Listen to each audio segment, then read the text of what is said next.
Myles effing Dyer. It's your birthday! Wow, wow, wow, wow!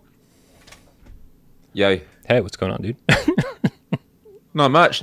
It's a quiet news week. I think, it's going to be quite a low-key GameScast for a Friday. I think so. I mean, yeah, there's not a lot to talk about. We got a lot of shit over on Discord, man, for this thumbnel. A lot of people were like, oh, no, really? You guys are going to be those YouTubers now for that? Why? These kind of thumbnail? What have you put in the thumbnail? I put a big arrow pointing to what's in Myles' mouth. Watch to find out. You'll never believe these 5 facts about PSVR. Dude, that thumbnail was under embargo. This is not good. This is not a good start. Oh, we've pissed Sony off again. Well, that's it, guys. Channel's getting shut down for real this time. Dude, it's Friday. I'm so excited to be here. Let's get this show started. Woo! Oh, that's okay. Let's go.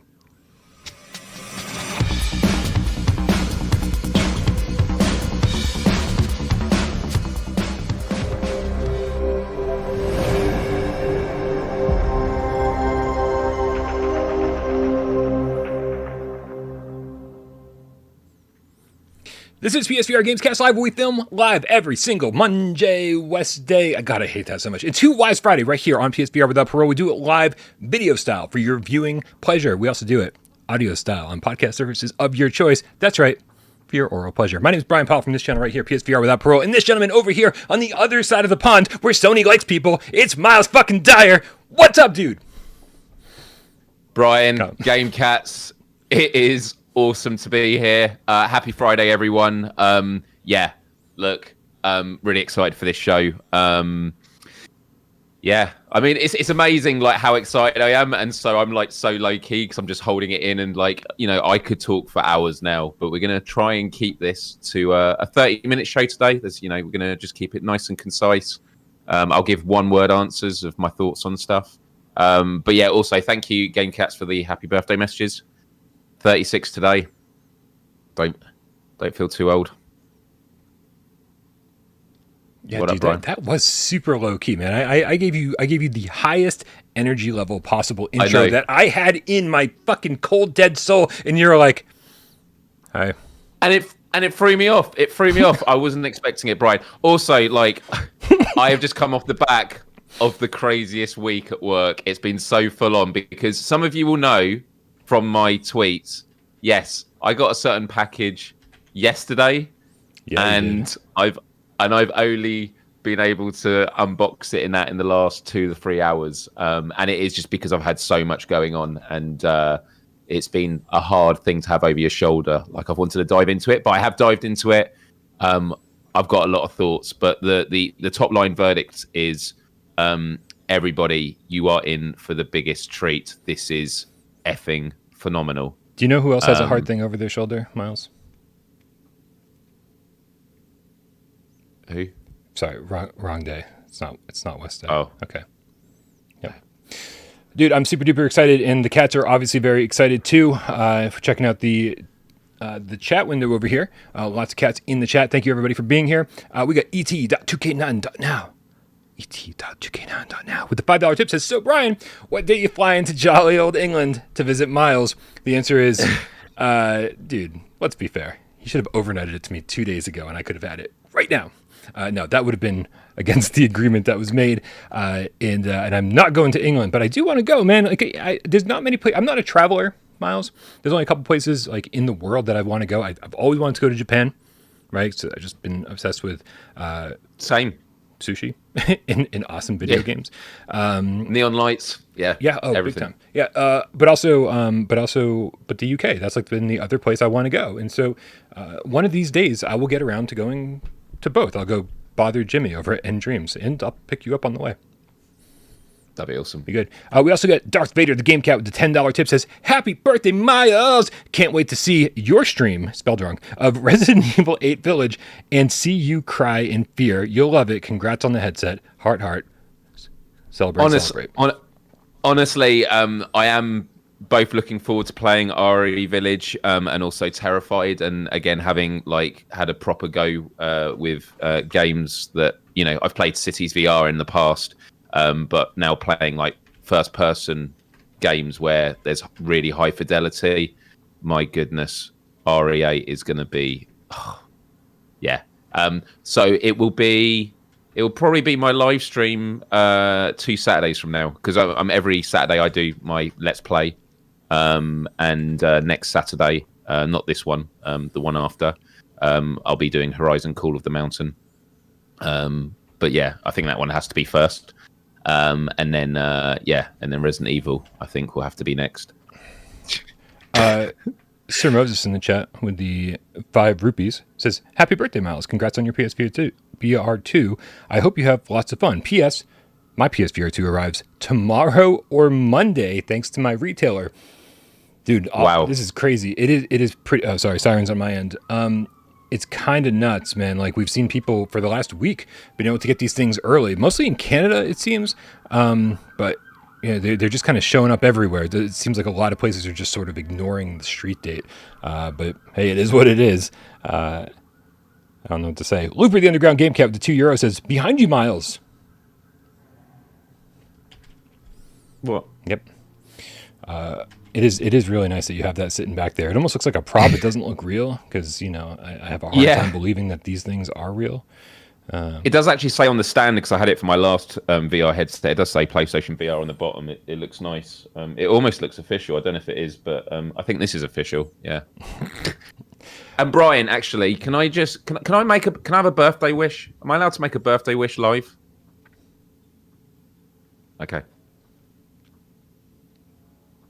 Go ahead. I was waiting for that. Just one though. Just one. You start making like. Okay. This can't be. This can't be one of those like 2 or 3 part wishes. You can't be like, well, first I want a pony and I want the ponies. No. You have just the one. Nice simple wish. Right. Game Cats. You can put me full screen for this. Game Cats. Anyone who's watching, there's 850 of you. What I really want for my birthday is for you just to take a second and smash that like button. Thank you. That's it. That's my birthday wish. I'm disappointed. You only get one of these a year, Miles, and that's what you chose. Yeah. All right. Yeah. I want us to smash that like button. All right. If you really want to do something nice for Miles' birthday, make sure you go over to Miles Dyer. That's the name of the YouTube channel. YouTube.com/Miles and hit that subscribe button and maybe the notification bell, and then you'll get all the notifications for his channel. God knows I can promote your channel, but promoting mine is really difficult. But if you're here, hit that button. That's it. This is a real laid back show, man. I'm doing my my problem is that I'm so distracted because we've got all these people in the chat, and I'm doing my absolute best to keep up with the tips. So thank you very, very much, everybody. I'm gonna make sure that we get them read, and I'm gonna try to get them read right now before we get on with this. We got Belrami of the Game Cat with the €2.50 says, "Go traveling, Bryan. Can't say don't. It's fun. Can just say don't." But I don't know. Yeah. Chris Bennett says, "Good evening, guys. Happy birthday, Miles." There's no tip. That was just between 2 tips, so I copied and pasted the whole thing. Not Sure Brondo with the $5 tip says, "After I unbox my new PSVR2 next week, I'm going to rub my nuts all over it." Dude, I'm going to do so much more than that. That's... Wow. Yeah, that's rubbing your nuts all over it. It's just step 1. Step 2 is where shit gets fun. Man Bear Pig Game Cat, he does exist, Miles, with $2 says, "Miles, wear the PSVR2 headset during GameScast, LOL." Well, it's funny he says that because Bryan and I were talking before, and I thought I'd love to actually wear it and have Passthrough on, and then just do the whole show with the headset on. Passthrough, again, I already tested it, but using it in my living room, can't believe how good it is. I was even able to take selfies using my Apple Watch, and I was able to read my Apple Watch through the Passthrough. That's so cool. It's phenomenal. Yeah. Okay. Tech Noir with £5 says, "Let's see if we can get Sony Embargo Squad to kick Miles' door in live on air. Tell us your secrets, Miles. We'll super chat your bail money." That's actually pretty funny. And then Belrami the Game Cat with the €6 says, "Wait, that made no sense. I meant do it, not don't." Yeah, no, we figured out what you were trying to say. We knew it. Oberon the Uncut Game Cat, again, just a little bit too much information, but at least he's not telling us how big his penis is anymore. With the Australian $3, I think it's I don't know. He says, "Are the controllers?" I guess we'll just tackle this right away, Miles. Are the controllers charged out of the box? No, and I wonder if it's because I actually left them on and then went and did something else, but I don't think so. No, and to be honest, I think that when it comes to equipment that gets shipped around, you don't want the batteries to be charged for a long period of time without use, because I don't know. I assume that is actually it damages how long they last for. But yeah, and also it only has one charge cable, so very quickly, as I was setting it up, and I was like, oh, okay, I need to find a second cable, USBC. Got that sorted. I can't wait to have the charging dock that I've still got on pre-order. But yeah, as soon as you get it, just and you get them out of the box, just get them charged straight away. Yep. And make sure that you have some games available that can use the DualSense. Yeah. And this is not a paid promotion, but but this did show up today. This is the Collective Minds PSVR2 showcase. It's a charging stand and a display stand for your headset itself. A lot of people have been looking at this on Amazon, saying that this looks better and it's cheaper than the official Sony one, and it gives you a place to put your headset. Full disclosure, they sent this to me. It's not a paid promotion. They sent it to me for review. So when I get my PSVR2 and the charging station that I did pay for on PlayStation, direct.playstation.com, I will compare the two and let you guys know which one is the better option. Yeah, but definitely take Miles' advice, though. We've heard from everybody that the controllers are dead out of the box, or have the smallest amount of charge. I felt like such an idiot when I discovered that, and also when I was like, "Is there only one cable? Am I missing something?" But yeah, just one cable for two controllers. Right. Yeah. But look, Sony knows what they're doing. They want you to get the charging station, and to be honest, it's one of those things of like, in an ideal world, they'd want you to have the charging station at launch, and the only way they can do it is by selling it separately. Agreed. All right, man. To break apart from these tips for a little bit, we're going to read Patrick's tips with the $5. It says, how much do I have to tip for you guys to stop reading super chats and have Miles get on with gushing about PSVR2? The answer, Patrick, is $5. So we're going to take a break from tips for a little while, and we're going to just going to get right into Miles' impressions after do a little bit of housekeeping. Guys, make sure you click the links in the description below to not only subscribe to this channel right here, but also subscribe to all of my co-host channels, of course, including Miles Dyer right here. There's going to be a lot of PSVR2 content, not coming just from Without Parole, but also Virtual Strangers and PSVR Underground, and of course, youtube.com/Miles. Also, click that Discord link in the description while you're there, because Discord is free to join, and it is absolutely dude, I'm going to say it right here. If you are interested in PSVR2, if you're excited about PSVR2, if you want to talk about PSVR2 all day long, that's the place to do it. In fact, I don't know if there's a better place to do it. So click the link in the description below, join us over there, and be nice to our moderators, because they have better things to do than to make sure that you're being nice to everybody. Right? Right. Absolutely. And a final bit of housekeeping, of course, is it's not only your birthday today, Miles. It's also Joshcat's birthday, one of our awesome Patreon supporters. GameCat's very loyal viewer. He's having a rough day today too. The kid's in the ER after a tragic football accident. Totally got knocked unconscious. So Josh, our hearts go out to you. Hopefully you're doing okay, and hopefully your kid's recovering all right. But Josh is running a giveaway. And so here's what Josh wrote. He says, in honor of Without Parole hitting 88,000 subs, Joshcat's giving away 8 physical copies of PlayStation VR games. So all you physical collectors out there, listen up, all right? Here are the games he's giving away. Swordsman from Limited Run. Remember, there's only 1,000 of those printed. Tetris Effect Connected from Limited Run. Accounting Plus from Limited Run. Polybius from Limited Run. That was another short run, too. I think it was 1,200. Prison Boss from Limited Run, which is another really small one. Moss, Iron Man VR, and No Man's Sky. Simply reply to this question with a yes or in whatever game you would like. And on Friday, February 24th, he'll announce the winners on GameScast Live. 1 copy per person. He'll randomly pick a GameCat and a game. Now, it sounds like something that you should do right now, but it's not. I'm going to post this comment after the show is over in the comment section of the video. I'm going to pin it, and then I want you to reply to that pinned comment. Okay, or is everybody clear on the instructions here? Say which game you want. Afterwards. Yeah, after the show is over. That's all I got. I don't know if it's U.S. only, so fucking tell us your territory while you're at it, because this is all the information I got from Josh. Obviously, he was doing something else today, so we didn't get a chance to really talk about this. But yeah, do it. That's awesome. Huge love to Josh, and yeah, all the best with the little one. All right. And with that out of the way, Miles, we really need to talk about PSVR2. Your headset came out, and just let's clarify, right? Sony UK, PlayStation UK sent this to you, and you, like, it is not sent to Without Parole. It's been sent to Miles Dyer, and they know full well that you are here. Yep. Doing content on Without Parole. Yeah, look, I want to get the elephant out of the room because I am constantly seeing discussion on our social media, even in the chat before the live show. And, it is very obvious that this has been a bittersweet moment for me personally. And it's because the only reason I'm here is because of the amazing Without Parole community and because of the great work that Wes and AJ have done. And from what has, stemmed from all the efforts from Bryan over the years. I mentioned it on previous shows before, and I'll mention it again now. Like, Bryan is someone who in the last 6 years has reviewed over 370 VR games. When I say that, I mean he's literally created like these, 5-minute videos of each of them. Bryan has done an awful lot for the community. And so Bryan is someone that I feel is without doubt deserving of, getting a headset at all, but also ahead of launch, just to give him the heads up. Like, I acknowledge and understand all that. And so I've had a lot of conversations with Bryan behind the scenes throughout this process.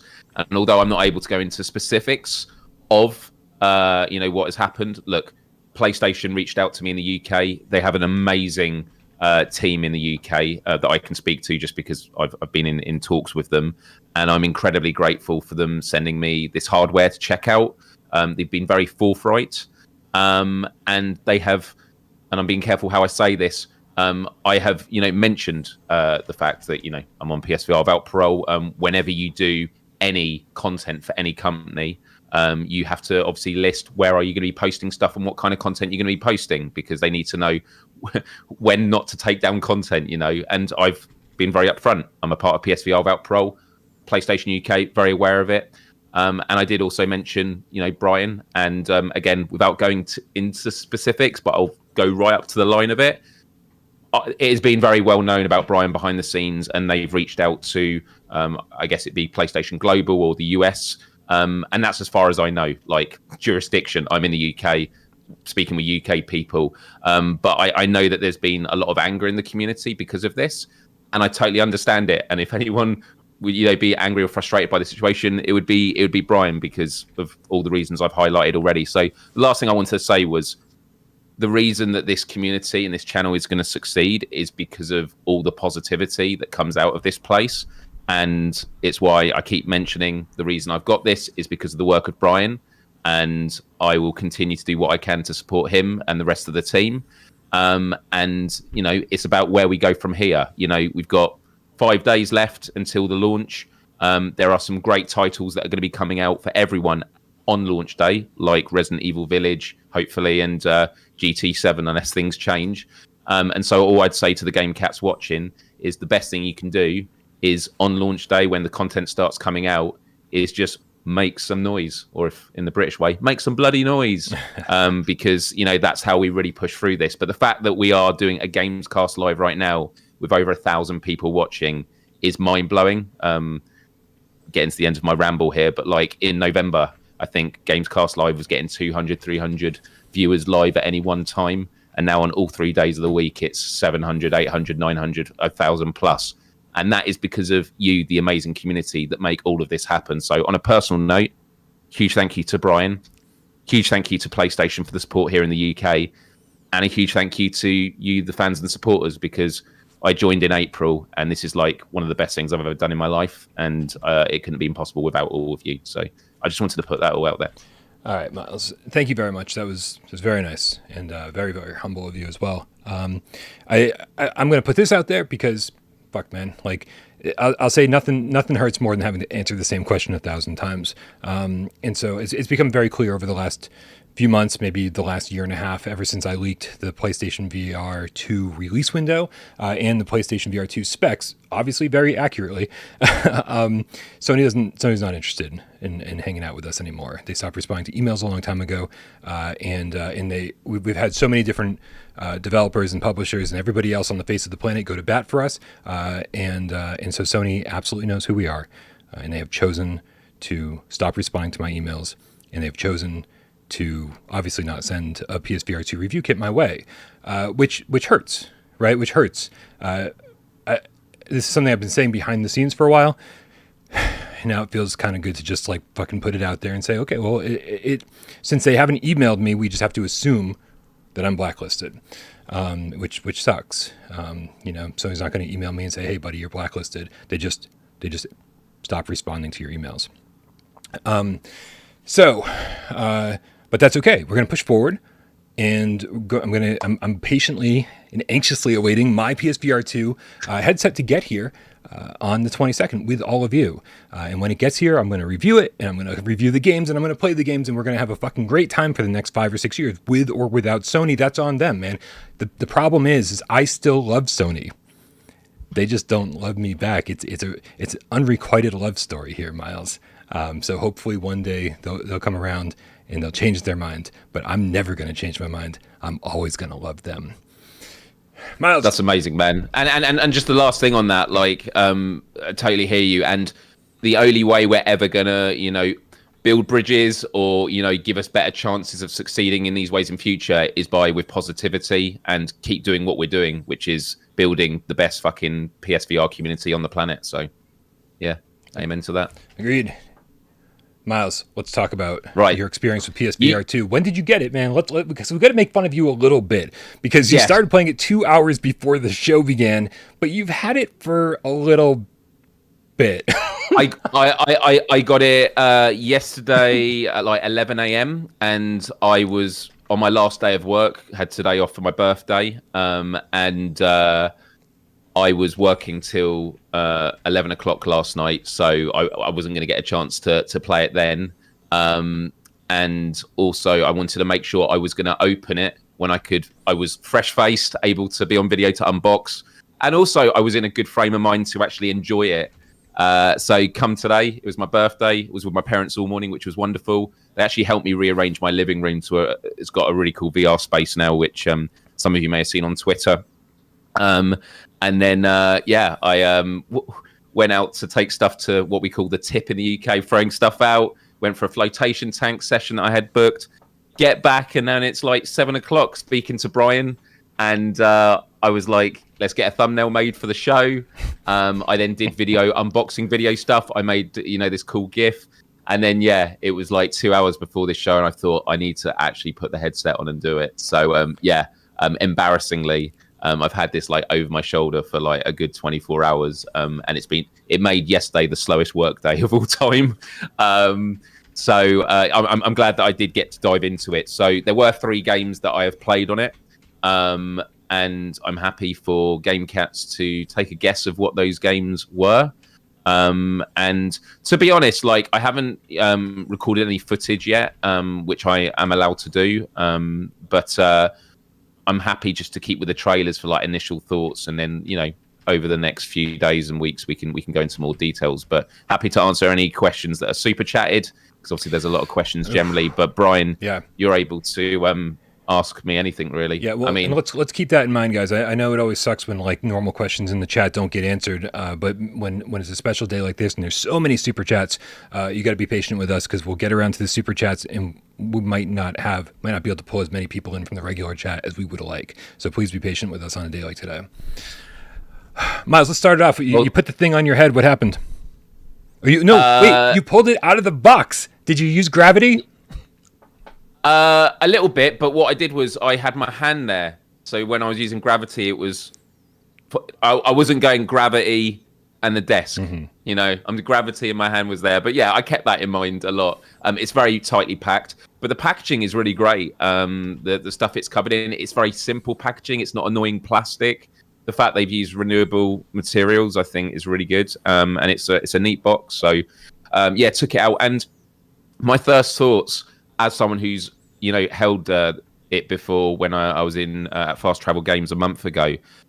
Straight away, I'm just like, I can't believe how light this feels. I think I calculated it that the headset is 7% lighter than the PSVR, which in some ways might not seem like a lot, but I don't know. It makes a difference, especially when you feel that it's more substantive as a unit, and the controllers are just so nimble. So yeah, it felt really light.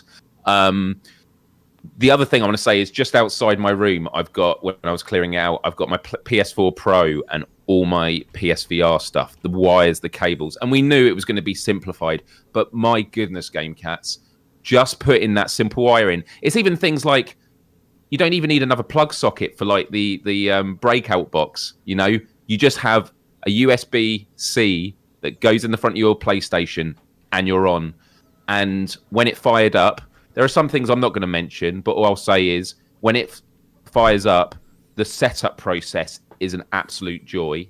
And there are a few things that they throw in there that I was like, it just put a smile on my face, and I can't wait for you all to experience it. I'm not going to go into it. And the whole UI system, without going into specifics, but it is seamless. It is so seamless. I was talking about before with PSVR, there's this whole thing of like when you want to go from a PSVR game to maybe watching YouTube or Netflix or playing a flat screen game. For me, the quickest way was just restarting the console instead of deactivating each individual thing. This is so seamless that and actually looking at sort of YouTube in the headset and that is really, really good.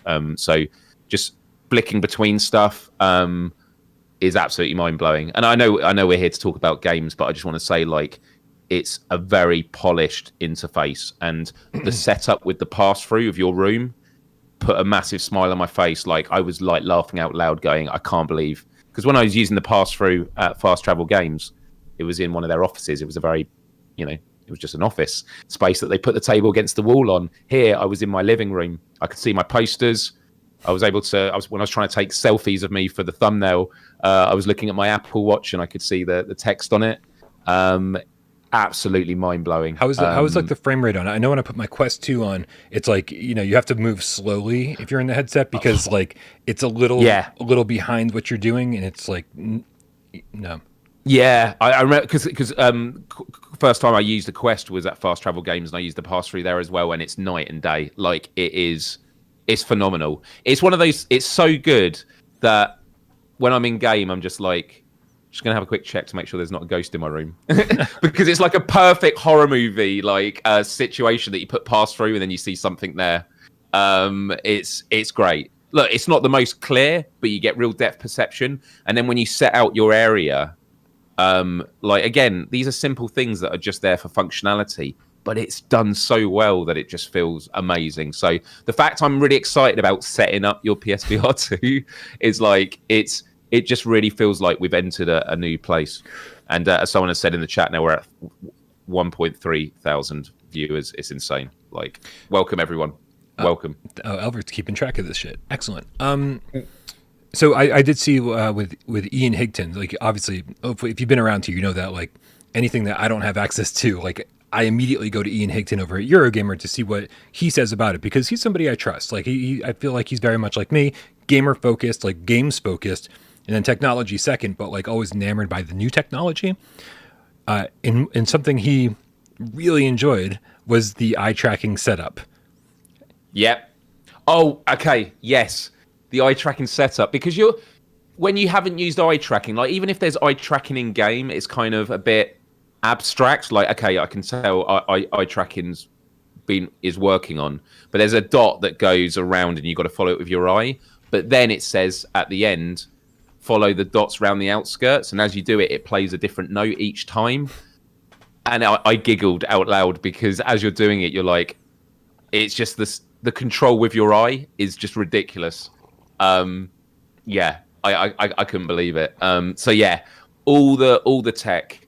And as I start talking about the games, the different features and how they come to fruition in each of these games, a lot of it just put a big smile on my face. I mean, it's never going to be the same as when you experience VR for the first time, but my God, it comes close. Like, so much of this. I mean, look, I'm just going to jump into the first game. So I was installing Call of the Mountain, and there were 2 smaller games that I had already installed that I was going to play in the meantime. Now, Call of the Mountain was the game I was intending to play first, but the one that I fired up straight away was Kayak VR Mirage. And I want to say a huge thank you to Better Than Life Immersive Studio for the key codes for that. Aaron, Jetsy, and Leon, wonderful people. This was actually one of my top 5 most anticipated PSVR2 titles because of how good it looks in the trailer. As soon as the game fires up and how quickly it fires up, you've got none of that annoying loading ring thing that just keeps taking you out. It fires up, and the first thing you're in a swimming pool in your kayak. Holy shit. I couldn't believe how bright the colours were. I was like, this water, and you stick your head in the water and you can see under the water, and like you're just looking around this room, and I honestly couldn't believe how good the fidelity was. I was like, this is unreal. And so I then loaded up the Arctic level, just free Sure. free paddle, or wherever it would be. I'd call it. And kind of I have a bit of thalassophobia, and for those that don't know, it's the fear of deep open spaces. And when you stick your head in the water and you just see like the ocean, I'm just like, that's making me anxious. I'm going to stay in the kayak. And I kind of wish I did go through the tutorial, but I just wanted a quick go. And it was amazing, just an absolute joy. And I can't wait for them to bring the multiplayer, like the full multiplayer out, because I haven't got into it yet, but I believe it's like sort of Ghost of your friends and that, which is great. And the credit system in it that you can use to buy cosmetics are, what's it called, like kayak miles or paddle miles or something like that. So you get a credit for every mile that you paddle. That's going to get confusing. It's like kayak miles. It's like, is there a comma? Yeah, right. Yeah. Sorry, that was a horrible joke, dude. No, it's true. I'm like, I'm sorry for interrupting, because like you're getting into very cool things, like things I don't know anything about kayak credits, or because I've never played this game over on PC. But my big question is in these trailers, I'm sorry if I'm just jumping the gun here, and maybe you've already said it, but like maybe went past it. These trailers look photorealistic. Yeah. Honestly, and that was why I was giddy. Like the first bit, you're in a swimming pool. It looks like that. I mean, it looks better than that because you've got the depth perception that you don't get. And this is going to be the common theme with everything I talk about, which is, I've seen so much Horizon Call of the Mountain trailers and clips, but when you're in it, it's just something else. We know this when you see stuff, and as VR gamers, you can look at that and kind of imagine what it'd be like to be in it. But when you're in it, I haven't done a lot of these levels, like in the storm, in the rain. I'd love to, but I just couldn't believe. I mean, it's a very simple game. So look, I'm not going to take it away from them. It's on the one hand, it's a really simple game. So they only had to get one thing right, and that was the water looking really good, and they nailed it. But it doesn't matter because like, it just looks great seeing the penguins, and I need to do the tutorial because these guys go way faster than I did. I may as well have been using my hands to paddle. So because we're kind of talking about graphics, because we're kind of talking about how photorealistic this look, I think there were a lot of cats out there that when Wes was describing his limited time at the CES with Horizon Call of the Mountain, his first time putting on a PSVR2 headset, he said it still looks like a PSVR game. Like, that you have a PSVR headset on your head. It just looks better than PSVR 1. Like, can you explain, like, did you have any problems with the lenses? Did everything look as crisp and clear as we're really hoping that it will? Like, did anything pull you out of the immersion? See, look, I'm rambling because I've got 200 questions. No, it's great. Yep. It's really great questions. So, I'll talk in terms of the kayak, but it does relate to Call of the Mountain as well. I was asked after Fast Travel Games, do you lose the screen door effect completely? And I was like, yeah, but I kind of want to put the headset on with that question in mind. When I was playing it, I was like, yeah, it's completely gone. But then I was like, but has it really gone? And then I was actually looking for the pixels, and you can see the tiniest of squares. It's that whole thing of when you're looking for it. Mm-hmm. But the whole point of immersion when it comes to game design is it's to take you away from thinking about, I'm here with a headset on. So talking about Call of the Mountain, I've played the opening 15, 20 minutes. I don't actually want to tell you anything that happens with the river and boat and stuff like that. If you've not seen any of the full playthroughs, don't look at them, because I'm going to use a very loose word here. There are surprises that I was like, yep, Didn't expect that, and that was amazing. And it looks great. There are moments where you're like, okay, I can see where they've had to optimize this, or maybe not gone as detailed there with things like that. But again, it goes to the point of like, Wes, AJ, you, we're reviewers. We're here where we're actually having a critical eye on how things look. Right. But when it comes to just playing a game, you're going to have a phenomenal time. Like, look, Guerrilla Games and Firesprite have done a phenomenal job with the foliage, all the trees. But then I could argue that, the boat ride at the beginning, you've got like all these, these robo dinosaurs. I know that's not what they're called. I just say it because it annoys people. But they're running alongside you, and I'm like, if I was in machines. They are machines. But it's like if you were playing Horizon Zero Dawn or Forbidden West and you were that close to them, they would have spotted you. So there's this whole sense of the theatrics of it. Right. But I understand what it is. It's to introduce people to the world. And at the beginning, I was like, I wish I could do a bit more. But I did put my hand in the water, and that was great. And the haptics in the headset are great. They're subtle but really, really good. But yeah, and I'm not taking away from what Wes has said, because I totally relate to it. But that was when I was like, all right, let me think about what I'm doing right now, as opposed to, using your imagination. Like, no, right now I'm going to believe I'm in this world, and you will. And it does all the heavy lifting for you. So I agree with him, but I also want to give that caveat that if you're just there to game and just put that little bit of effort to believe, you'll believe you're there.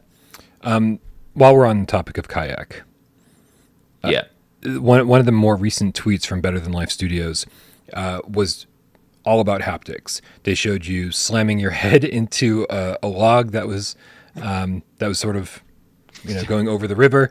They showed you hitting things with your paddle. Did you get to try any of that? I hadn't tried a lot of it. I mean, in the pool, I didn't actually go towards the edge, and then when I went to the Arctic, I was like in big open water. I was chasing it. How did it feel just to push with the oar? Did you get any feedback from that, or because you figured in real water there'd be resistance? So did you get any pushback from the not from the haptics obviously, but from the feedback to give you a sense that you were in the water?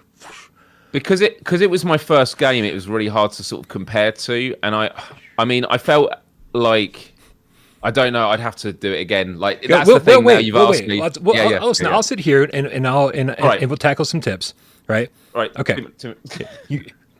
Listen, I'll be here all night if you actually want to go do it. Yeah. Okay. Speaking of tips, Bryan, 1,500 people. That's a very British way to say that. Hey, Wog Reaver with the 2 quid says, do you guys play walking games, standing or sitting? Walking games. I play everything standing up if I can. Kayak would be a sitting down game. Gran Turismo will obviously be a sitting down game. If my character in the game is sitting down, I sit down. Otherwise, I'm standing up. Yeah. And that for me is a sort of a comfort setting thing. It's a big recommendation I have for people. Was the first time I tried PSVR was at a gaming bar, and it was Skyrim, and I was sat down, and it made me feel really ill. Yeah. Like, if my character's moving by foot, I have to be stood up to sort of for it to make sense for my head. The kayak game, actually, I did play standing up, but I was like, yeah, next time I go in, I need to do it sitting down. But Shade Walker with the Canadian $2 tip says, nothing, but thank you very much, Shade Walker. We appreciate your support. Dr. Blitz with the $5 tip says, I choose the Matrix. Then he credits Cypher for that quote. Super Cool Video Bro with the $5 tip says, my bank blocked my pre-order charge thinking it was a fraud, and Sony canceled my order, and it won't let me make a new order due to one limit per household. Super Cool Video Bro. Here's what you're going to do. You're going to go in and reorder a PSVR2 right now. Pay attention to the address you used the first time. If you used the word street and you spelled it ST, this time put the full word street. If the last time you put in DRIVE, just put DR. Make a subtle change, and that's how AJ was able to order more than one. So go do it. Give it a shot. And see if it works. Very, very sorry to everybody who got screwed over by this exact same thing. We've been hearing it left and right. But there are workarounds, and hopefully you won't. There won't be too much of a delay between the time that you order it and the time that it ships. Good luck. And then just one more. So I'm just trying to get caught up a little bit here so we don't read 1,000 tips next time we get to them. That's from Firebird Old School with the 100-second row. Says, cheers and happy Saturday from the future. 4 days left. Oh, no, that's not an evil laugh. I think he was trying to be like, mwah, like a kiss. But an evil laugh and a kiss are great. All right, man. So did you have any other thoughts about Kayak before we move on from this one? No, it's a beautiful game. It's a beautiful game, and I can't wait. And look, I'm going to be completely honest. My thoughts are still, how long am I going to spend in this game? Is it going to be one that I go in and go, this is beautiful, it's nice, but I'm sort of done with it. But I haven't even. I just went into free paddle mode, which I think they should call it that. Free paddle. Well, I will say that this game at least is priced appropriately, right? Even if it's light on content, it's a feast for the eyes. As somebody who hasn't played it, I'm just kind of like assuming it's priced accordingly, and there's more updates coming, and multiplayer is on its way. So hopefully this will be worth it. If not right at launch, then soon after. This is the game anyone when my parents come over and to experience this, or friends and that, this is the game I'm going to put them in first. It's just. As soon as it loads up and you're in the swimming pool, it is. I just couldn't believe it. Because it's not just about the fidelity; it's about the brightness of the colors and the water physics. And then you stick your head in the water, and then you can see under the water, and like the music is like you know. So all the small things, like yeah.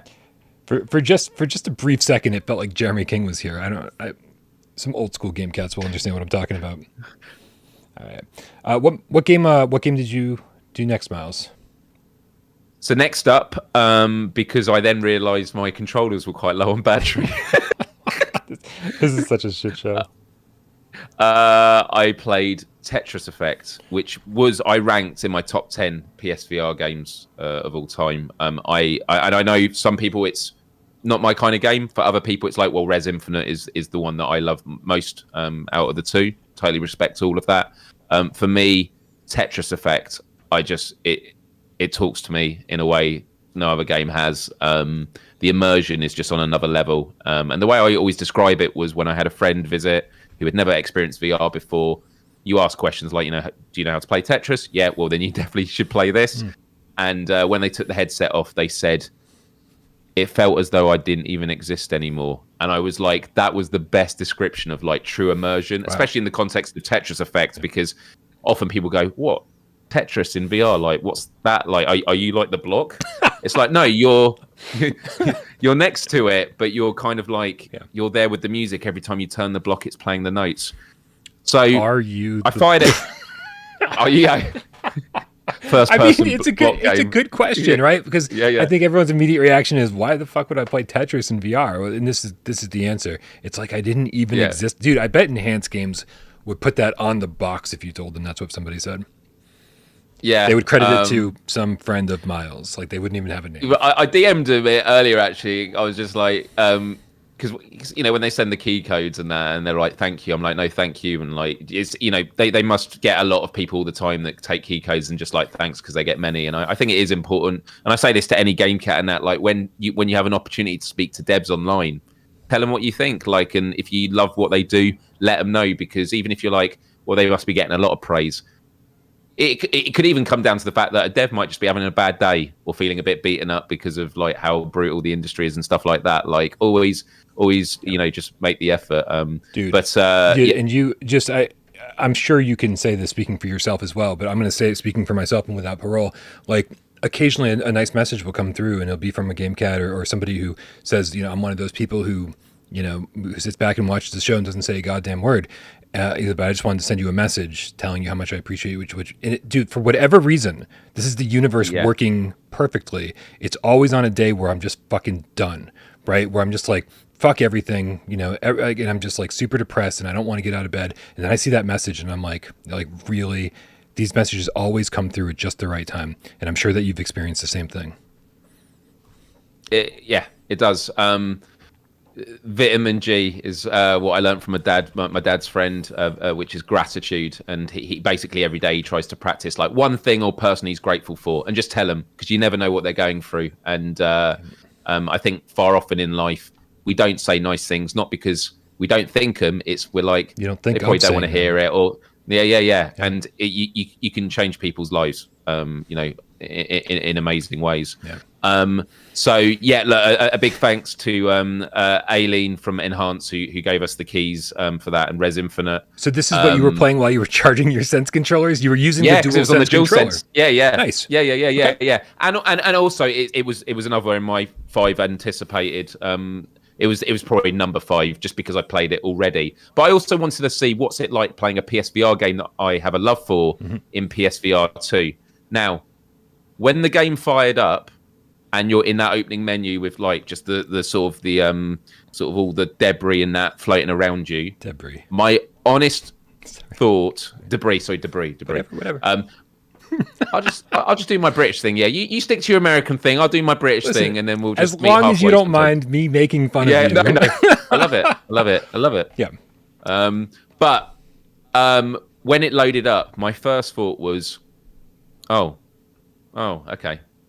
And then I fired up journey mode, and played the classic opening track, Connected, which is beautiful. I have it on my Spotify playlist.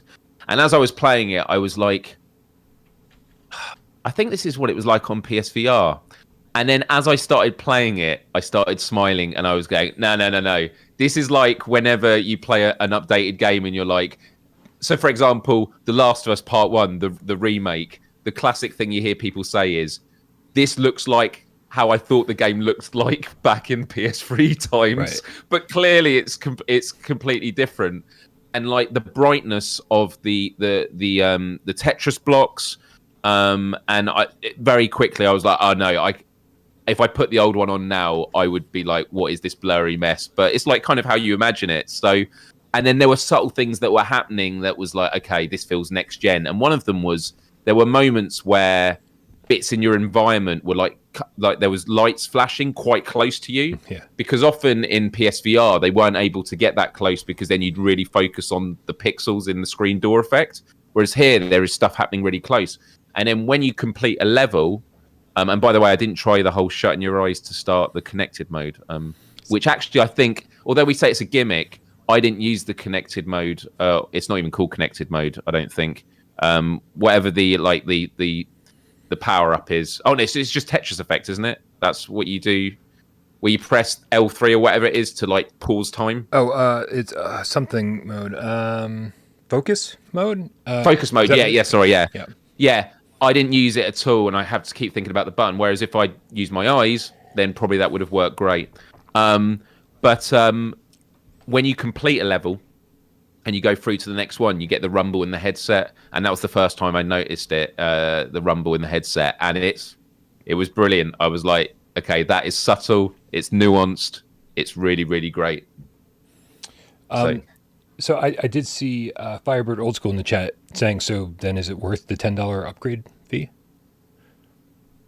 If it was me and I didn't get a key, well, basically I was prepared to pay £10 for it. I love Tetris Effect, and often what you hear about remasters, and in many ways these are remasters, you often hear the term like, this is the definitive way to play it, and it's been argued often that Tetris Effect Connected is the definitive way to play Tetris, even though I've always been jealous of Nintendo Switch players who get to play the Tetris 99. I mean, once you go 99, you'll never go back. I'm sorry. Yeah, it's true. And I wish they had that mode in Tetris Effect. That'd too. Be amazing. Me too.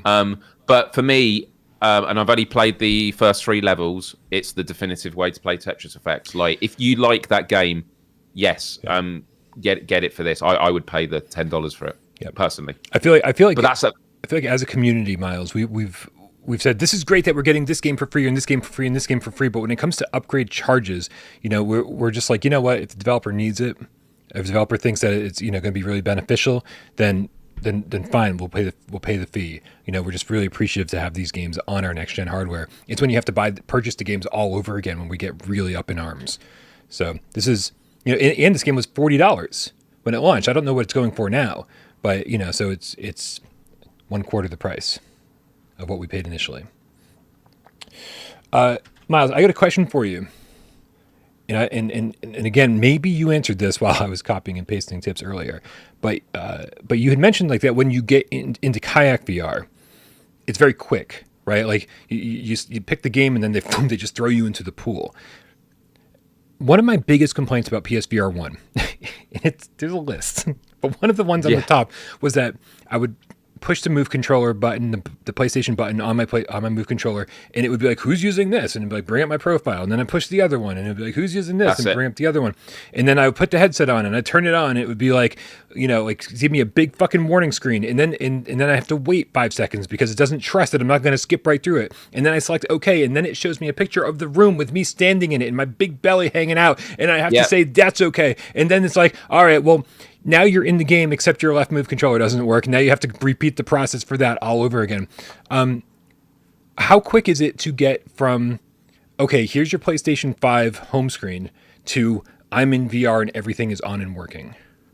Dude, it's so quick that I'm having to think about what setup there was. Yeah. The only bit of setup that I think I was aware of was every time you play a new game, it goes through like check your play space and then change the lines depending on where you're standing in that. And if you're in a different place, you have to do it again. Mm-hmm. But for me, it's amazing. Like it's so quick. Like I was worried about the setup between, but yeah, the whole warning stuff and all that, like it may have been there at some points. It's so seamless. Like when you're wearing the PSVR 2 and you're using the interface, you feel like you're just using your PlayStation.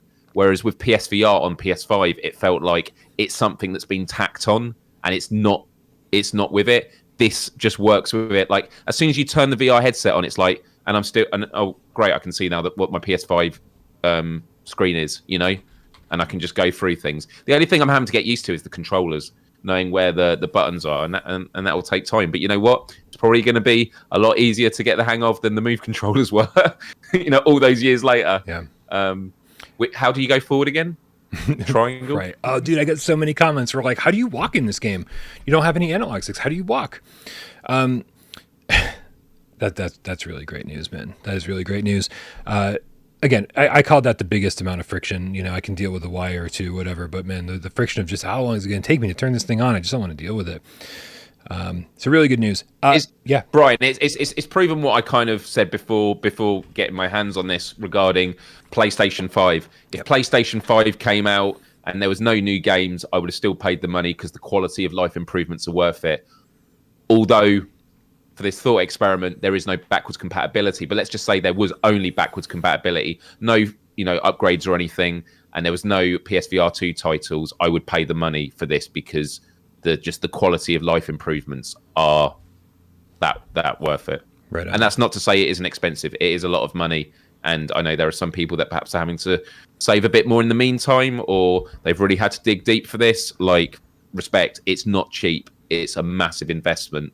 And I'm giving my opinions, and I was very hopeful for PSVR 2, but a bit of me was kind of nervous about it. Like, maybe that was actually also why I didn't rush into putting the headset. I wanted to be in a good mood for it. I wanted to sort of see it with clear eyes.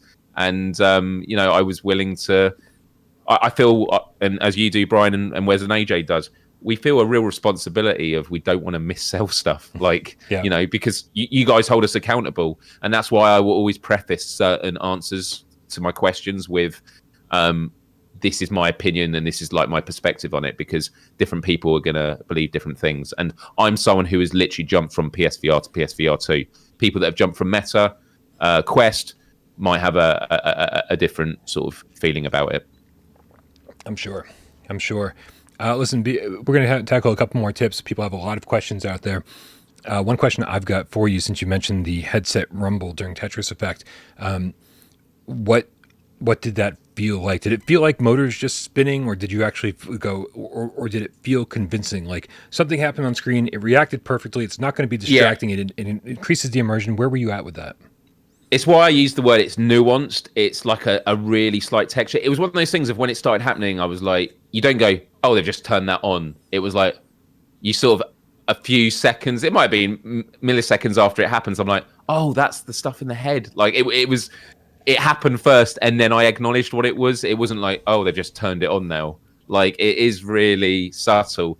And you know, close your ears for the next 10 seconds for if you don't know about this, about Call of the Mountain already. But most people know about this. But there's a famous bit at the beginning with a bird that flies over, and you feel the haptics in the headset as it swoops over.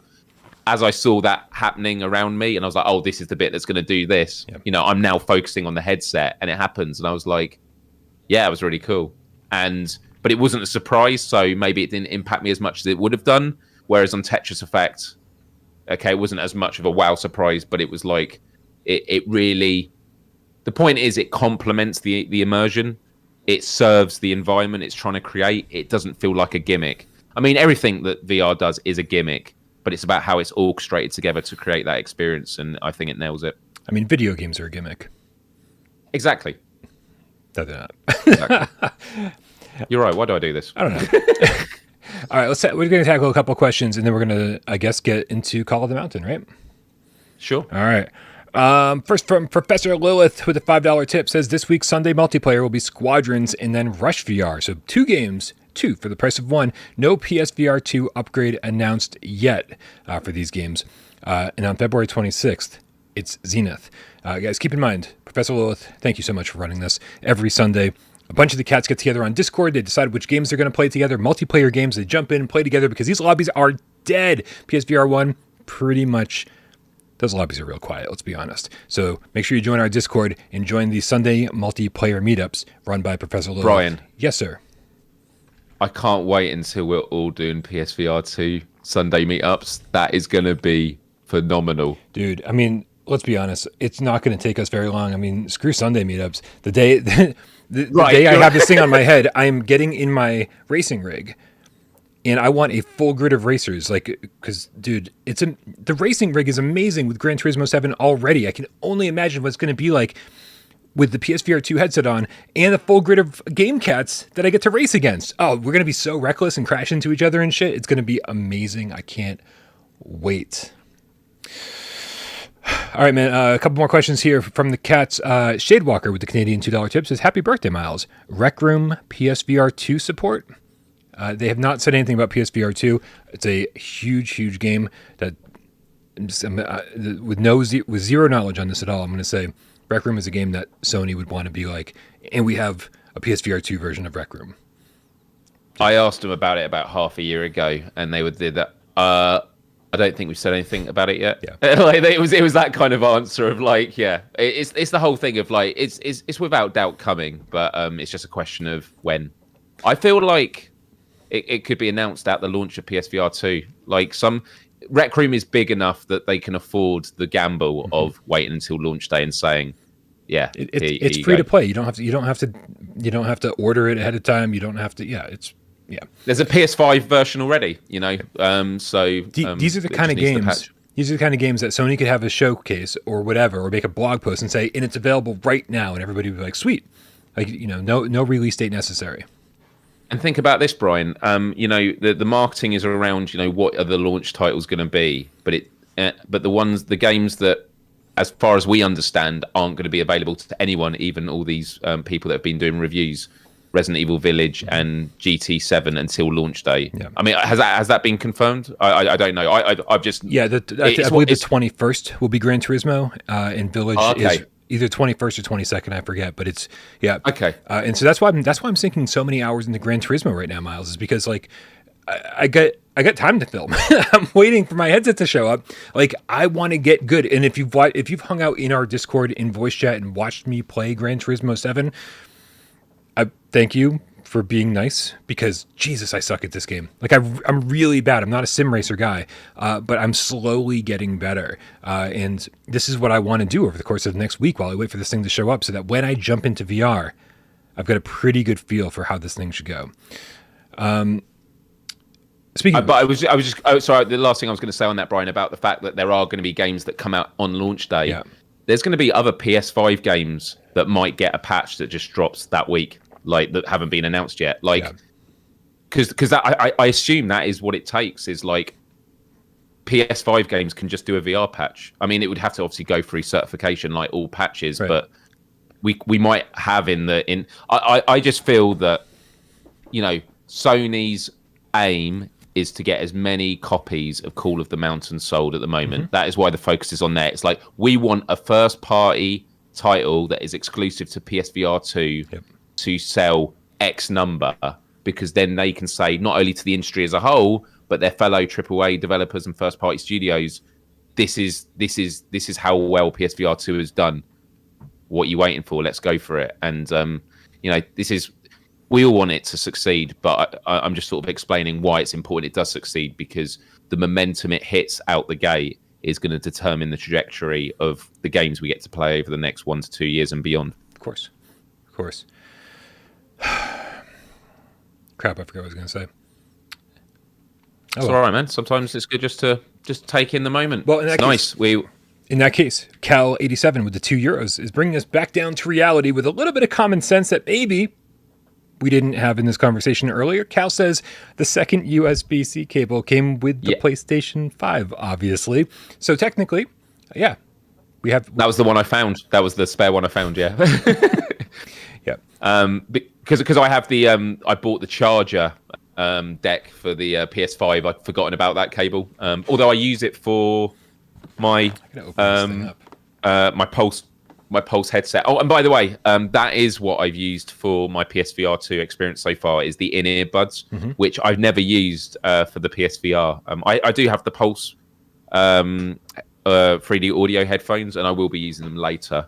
But I was just like, let's give them a try. And to be honest, I'm excited to use the Pulse headphones, just because the in-ear buds, I'm always like, have I put them in far enough? The one thing that I haven't worked out yet, and I haven't needed to work out yet, is the volume controls. I know it's like on the PlayStation dashboard, but I've not had to change the volume yet. It's been a fine volume, but part of me thinks maybe I could just put it up a little bit. Wally is now a GameCast, specifically a White Tiger. Rare with the Canadian $5 tip says the UK is great. This is how far back, by the way, these tips go. The only gripe I have is that they give safe haven to corrupt politicians of third world countries. Myles flexing the PSVR2 in the background. We're just gonna quietly move along from that. Alejandro D, Cat Allergic Game Cat, with the $5 says, "Hey Myles, is the box a good way to store the headset, or is it weak and flimsy?" Sony's been very vocal about when they did the unboxing, saying, "Hey, this is a great place to store your cat." Or that was not them. Yeah. No. The actual shell that's made out of, is it bamboo or sugarcane? I can't remember what it was called. Both. Yeah, but it looks great, and I will be using it to store it. I mean, as much as I do like this stand that I've got, I always feel a bit weird storing it that way. I worried that it's going to keep it stretched. Do you know what I mean? Like if you got it constantly stretched around a head as opposed to just leaving it, it's going to maybe damage it over like many, many years. Probably not. But yeah. Katie Foley, the Game Cat with the 10 quid, says, "Happy birthday again, Myles. Been a bit feeling down today as my charger has been preparing to ship for over 2 days and the headset is still processing since 1 a.m. this morning, so might not get on my birthday, the 22nd. There's Katie, still time. Yeah, still time. Have faith, Katie, because we have no idea how long it's going to take to actually get here. Luckily, it's the 17th. Right, still plenty of time to get here. It might only take a couple of days, so don't get too sad. Lewis Knight PSVR2 with the $5 tip. What up, Lewis? Says only had PSVR 1. I may actually cry after all that I've been hearing on my first time playing. Can't wait to play with all of you again. Happy birthday, Myles. Love you all, dude. It's gonna be so great. Like so many people that I used to play PSVR 1 with, especially in the early days. I remember Starblood Arena days, Firewall days.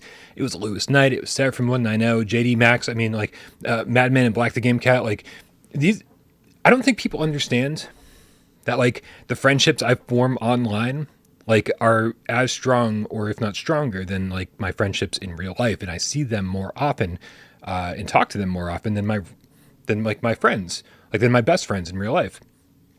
And I hope that this gives us a chance to like all group up again and all hang out again, and like it's like big family reunion type thing. So it's going to be exciting. It's going to be real exciting. Someone in the chat was just saying, my wife not happy it has a wire. She's one of those haters. The interesting thing about this was I was, facing the TV, and then I was like, oh, wait a minute. I'm just going to do a 180 so the cable's going towards my PlayStation next to the TV. And like having that freedom. And there's bits where I'm like, oh no, I could actually just move to like getting used to the inside out tracking, like of you know, not using light tracking and everything like this. It's all the small things are just. It's exactly what you were saying earlier, Brian, about like when you were asking about the user interface. Yeah. It's about removing friction. Friction takes you out the immersion, and it's clear that they've done it in every sense of the way. And those are the kind of developments that a lot of people will overlook, not because they're like taking it for granted, but just like the subtle, you know, improvements, the subtle things that normally cause frictions by milliseconds. It all, you know, same with the PS5 of how fast it is. Obviously, you know, when you do fast travel in a game, it's like, well, look, that's the SSD. Look how fast the loading times are. Right. But there's a lot of small things that you perhaps can't put your finger on, but you get a sense overall of like, this just works so well. And again, that's how I feel with the headset. I don't know if you can talk about this, Myles. And I don't even know if reviewers have talked about this. There's been, because I've been kind of like in a little bit of a cave. I don't want to see too much or hear too much before I get to try it for myself. And I also want to maintain my sanity because too much would just drive me nuts. When you turn on, once you get through all the setup and everything, and before you pick your game to play, you're looking at the PlayStation 5 UI, right? It's just you're looking at that in cinema mode. Yep. And how sharp was that? Yes, I mean, look, it's not as good as watching it on your TV, but it's pretty damn good. I mean, it's nothing like the PSVR. I did think about it at first, and again, I think it was like how I was with Tetris Effect. Was when I was loading it, I was like, isn't this just kind of similar to how it was with PSVR? But it's like, no, I haven't put on my PSVR since, but I'm just like, yeah, there's no, we may do with PSVR. Like, I just think that's the reality. Was the last 3 years of PSVR, we were really making do with something that definitely we were ready to, you know, move on from with fidelity and things like that. But yeah, so and then yeah, I mean, look, I had a YouTube video playing while I was watching some movie review of Ant-Man and the Wasp, which I was going to watch on my birthday, but then thought I'll wait for Disney Plus because of the reviews. But I was watching the review and then I put my headset on. And normally it'd be like I turn YouTube off, put the headset on. You don't want any of that. I put the headset on and it just carries on and in the headset. And I was like, actually, I could probably watch this like this. Like, yeah. Again, it's not as good as watching it on a TV, but it's. I'm going to say it's passable, but I think I'm probably giving you the low end impression. It's way beyond. It's much better than passable, but I'm just being cautious with my sure. Because I'm having to do a lot of memory. It's interesting, isn't it? Because VR is all about perception, Brian, and like there is a lot to do with like your expectation versus what it is. Because there'll be some people that go, "Oh, it's not what I regard as photorealistic," or "This isn't what I regard as being realistic in terms of how things feel." You know, when I put my hand in the water in Call of the Mountain, no, it didn't feel like my hand was actually in water. But it gave the sensation of it that was like, no, that was actually a nice sensation of like, it made me feel that I was interacting with the world in that way. So, yeah. It gets very philosophical when you start talking about VR. Because we are literally recreating reality. I had one more question about the UI before we move on. Yeah, please do. You're selecting your game in the same way you would select it with your DualSense. You move it with the analog stick and then boom, hit the button, and you're good to go. Yeah. All right. And it's just, and it's just so seamless. It's and I know I've said this a few times already, but I just want to hit it home. It compared to PSVR, it was not a sense of I'd rather pick the game and stuff with the DualSense and the TV and then put the VR headset on. It's like I'd happily fire up a flat screen game while with the VR headset and then take the VR headset off. Like there's no sense of once you're in the UI menu, you're like, I want to get out of this headset as quick as I can so I can actually see what's in front of me. Like it's so comfortable in that headset.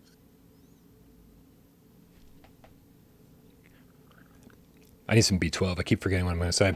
While it is now a GameCast, specifically White Tiger with Canadian $5 tip, says, my take on PSVR2 reviews. It felt as if the reviewers are unable to find much VES. I don't know, VS is giving it a 9 out of 10 with the caveat of no games at launch, ignoring Resident Evil 8 and Gran Turismo 7.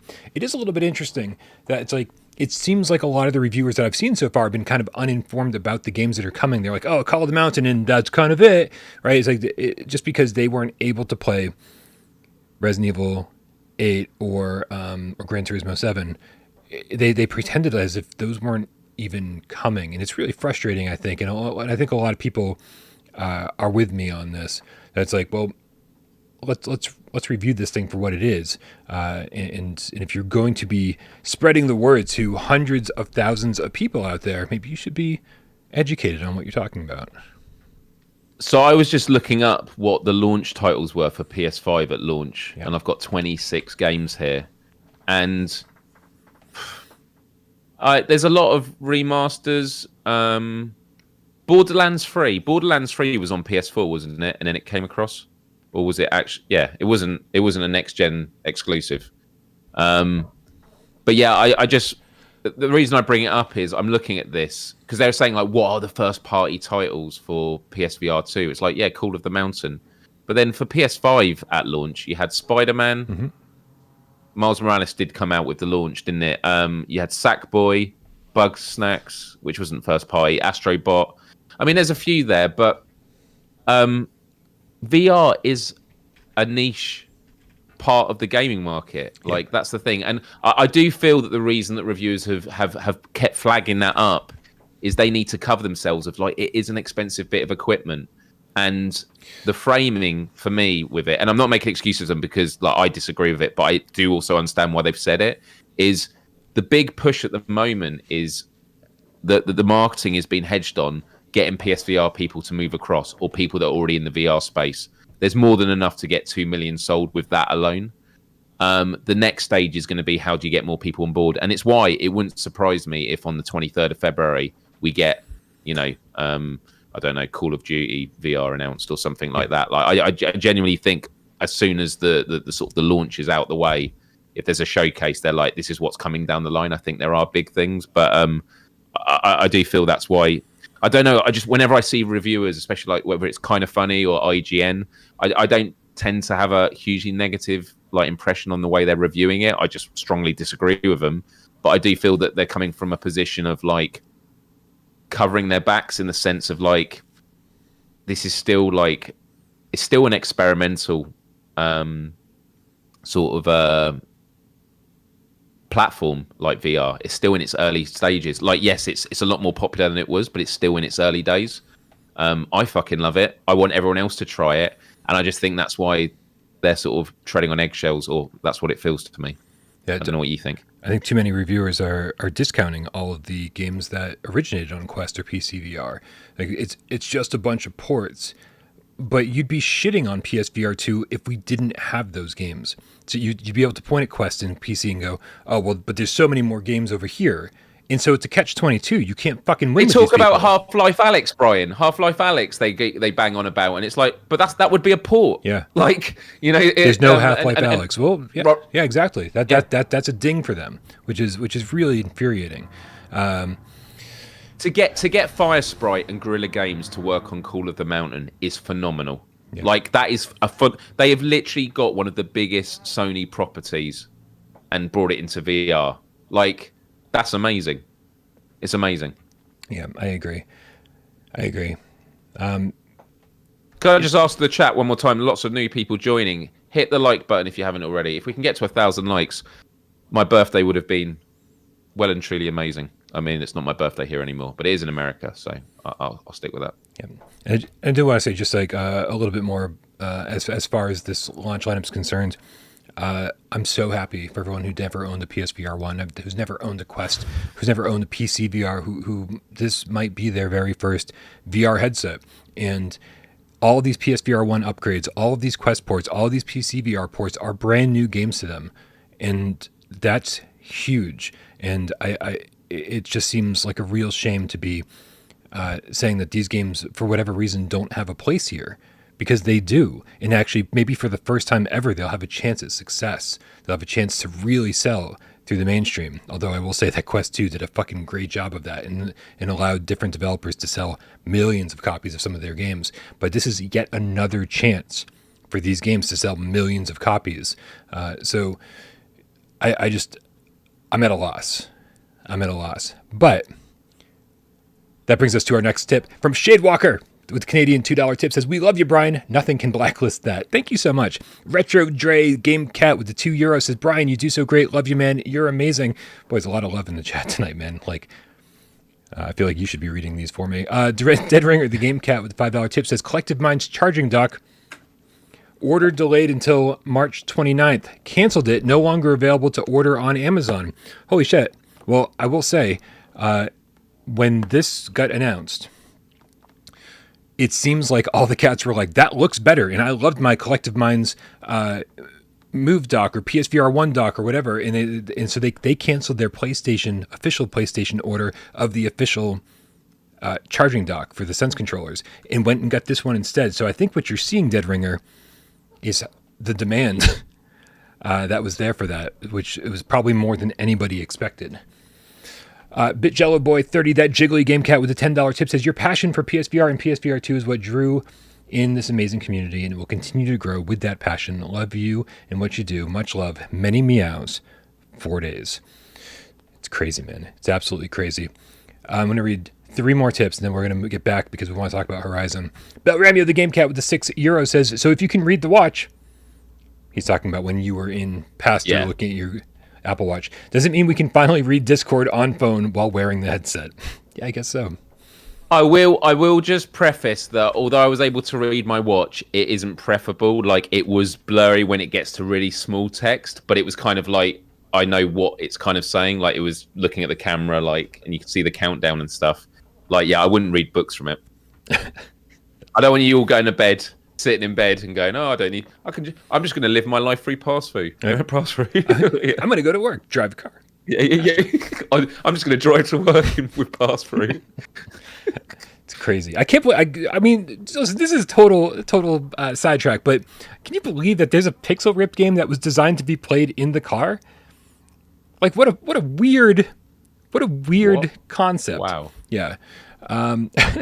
Fluke, the Swedish game cat with the 50 Sekiro said, so the setup of the headset is more exciting than Call of the Mountain climbing. Boy, I haven't got to that yet. We have a lot to talk about. Yeah, it is. Waleed is now a game cat, specifically White Tiger with the Canadian $2 tip, says reviewers complain about nausea with Kayak VR. Thoughts?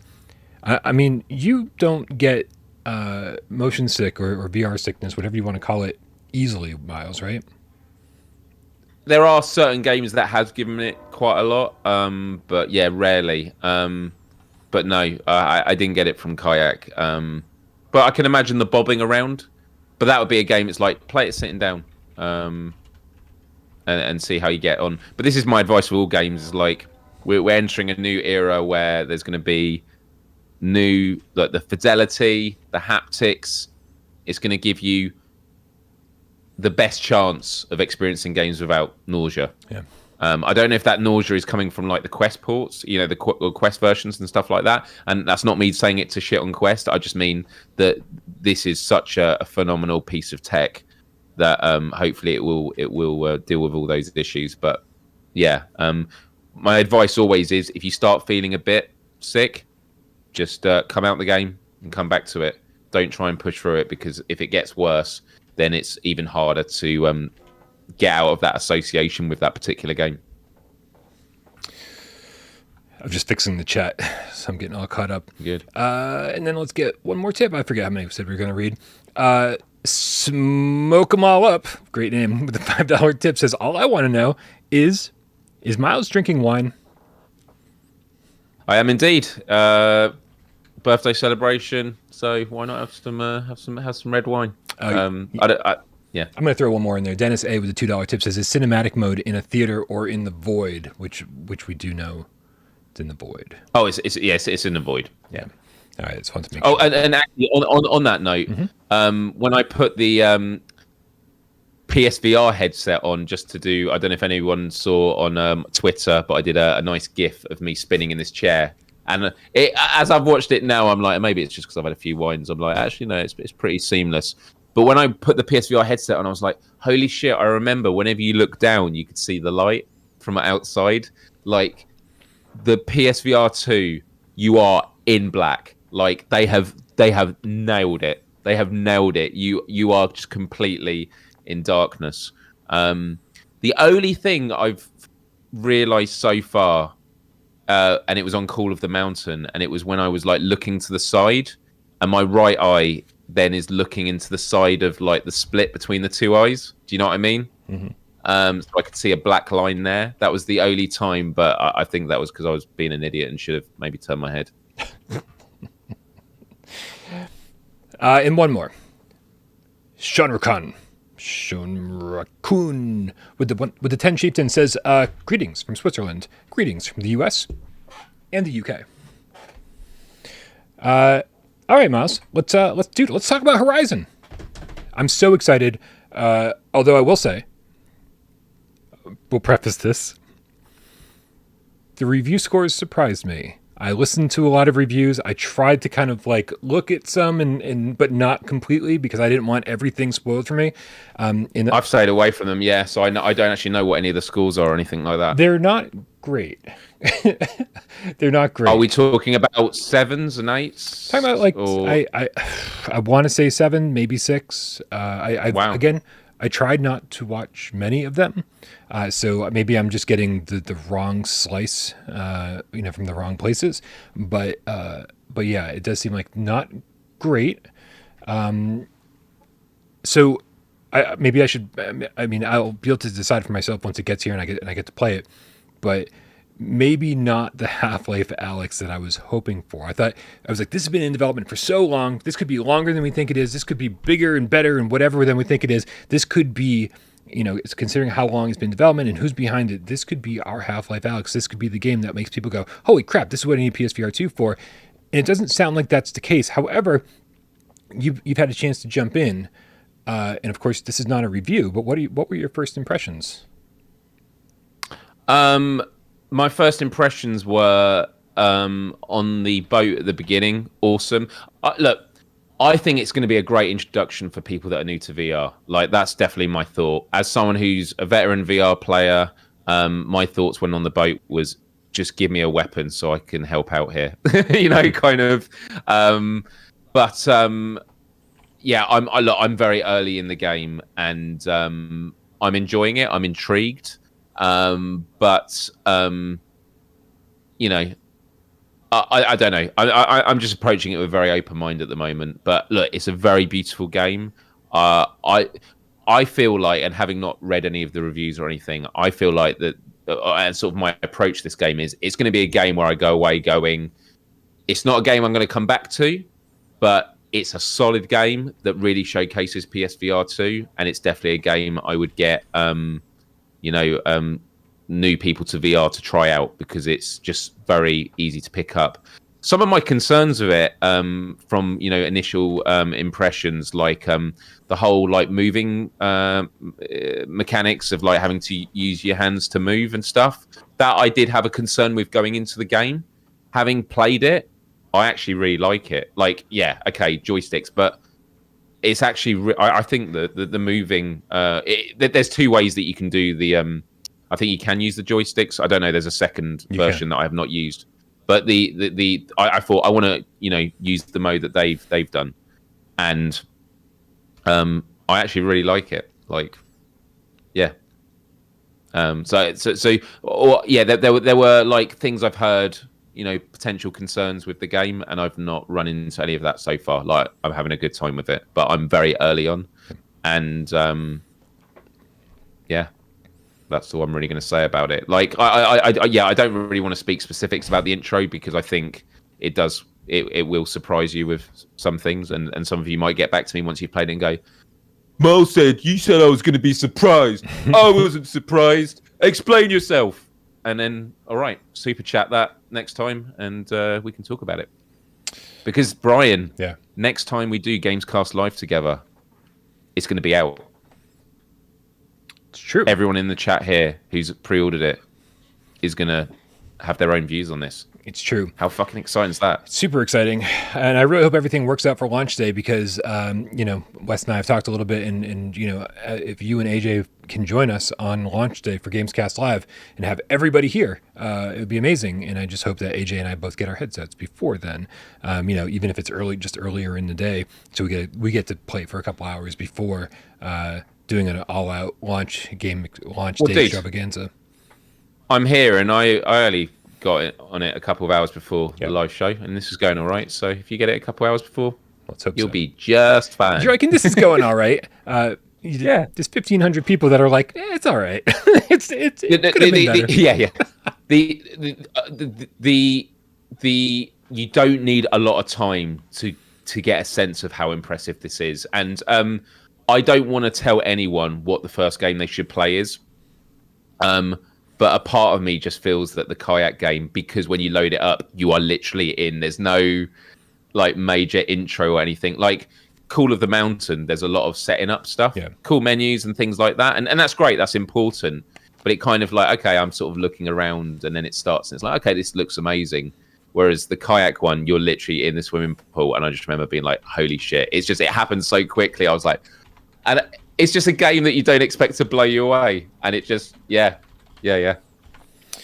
So, I mean, kayak looks great. How great does Horizon look? We don't want to spoil anything. You said there's stuff that happens during the intro that you don't want to ruin. That's fine. How good does this thing look? It looks beautiful. The foliage and everything that they managed to do with like Forbidden West is amazing. Mm-hmm. I haven't got to any combat yet. The only thing that has made me feel, okay, I was expecting a bit better. And I'm being really careful because I know that if I was an audience member right now, I wouldn't want to be alarmed by this because it's not. It still looks great. But when you're sort of like looking into the distance and you're seeing like the waterfalls in the distance and that, and I think Wes did touch upon this, it looks amazing. But you also are like, I think it's because everything around you looks so effing good that the stuff that doesn't quite look effing good but still looks good, you kind of, in contrast, you're like, and again, because you're in the game, it's about what feels real to you. Well, all this around me feels really real. So anything that looks a bit off, it feels really off. And so some of the sort of in the distance stuff is a bit hazy and stuff. But look, it's one of those. I use it as a cautious criticism because it's not making me enjoy the game any less. And one of the cool things is like the sun when you're looking around. This has been mentioned before as well. The sun shining, like the sun flares comes across your eyes, and like little things like that are really, really good. And yes, the character models, as the Diet Pepsi cat said, incredible, absolutely incredible. Excellent. Thanks, Steph. Any final thoughts on this, Miles? So before we move into some review wrap-ups, man, we're gonna check in on what other outlets have been saying about PSVR, maybe even what other outlets have been saying about Horizon. Normally I'd go to bed straight off this show, but I'm going to be going straight into the headset. In terms of what I'm going to play, I don't know. Like, I'm just in that sort of exciting mode where you, I, and AJ and Wes have fortunately been given quite a few codes, and so I've got quite a few games to pick on, and I'm just sort of in that like diving in and out, getting a real sense of it, because you're never going to get a real sense of what PSVR2 has to offer just by judging it on one game. You need to go along and sort of Tetris Effect, playing a game that I'd already played before.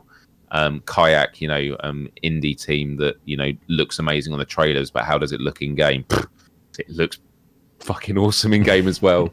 And Call of the Mountain. I do think Call of the Mountain is falling victim to the fact that it has been the spearhead of this campaign. Like, we've seen so much of it. We've seen so much of that opening.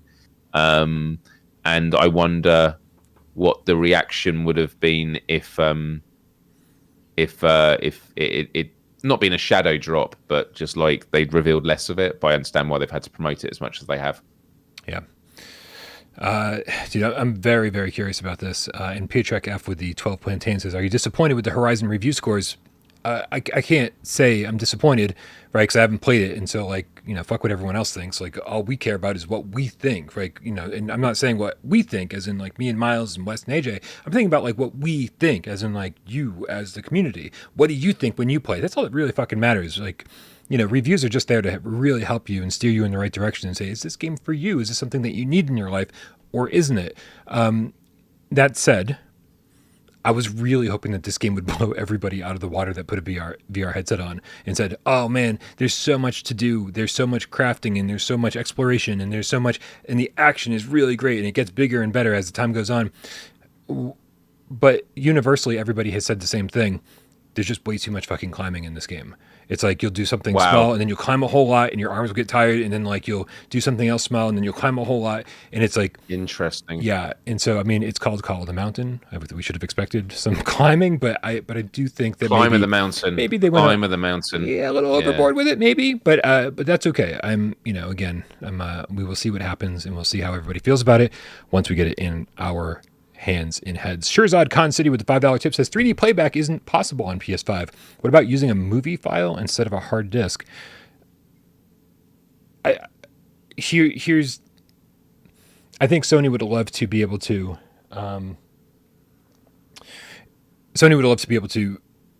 use 3D movie playback, 3D Blu-ray playback in different 3D movie apps as a selling point for PSVR2. So I would be shocked if that didn't get, if our PS5s didn't get updated at some point soon.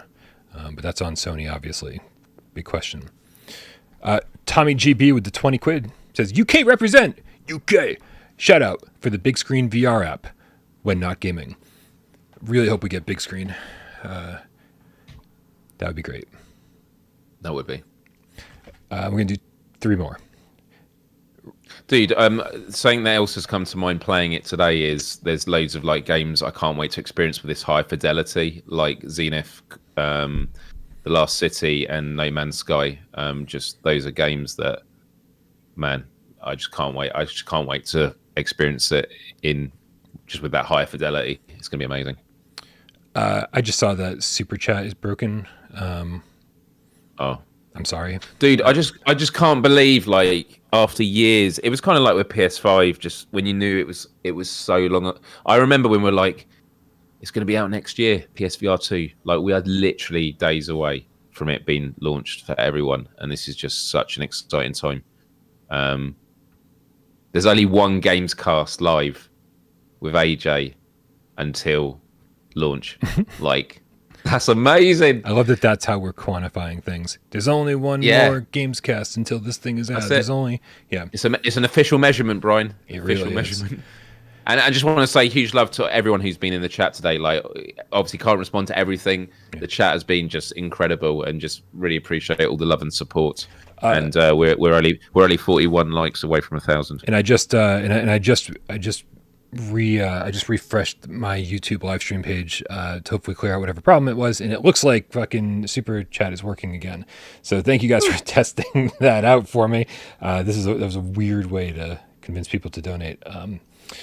No, that was not the case. Brian, yes, sir. Would it be rude for me while you do super chats to me just to get a bit more wine?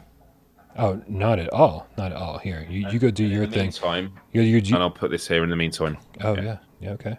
There you go. Have a nice look at it. It's so pretty, so pretty. It's also blurry. Oh no, there we go. Now it's not blurry. Now it's blurry. Now it's not blurry. Blurry, not blurry. Blurry. Okay, blurry, not blurry.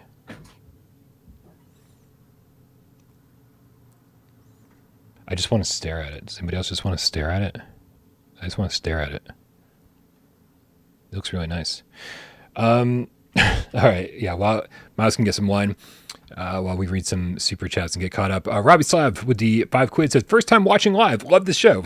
So long ago. He's probably not still watching live. Also, I can't believe how happy I am to have nearly 600 quid taken out of my bank account. Insane, dude. Yeah, I've never been so happy to spend so much money in my life.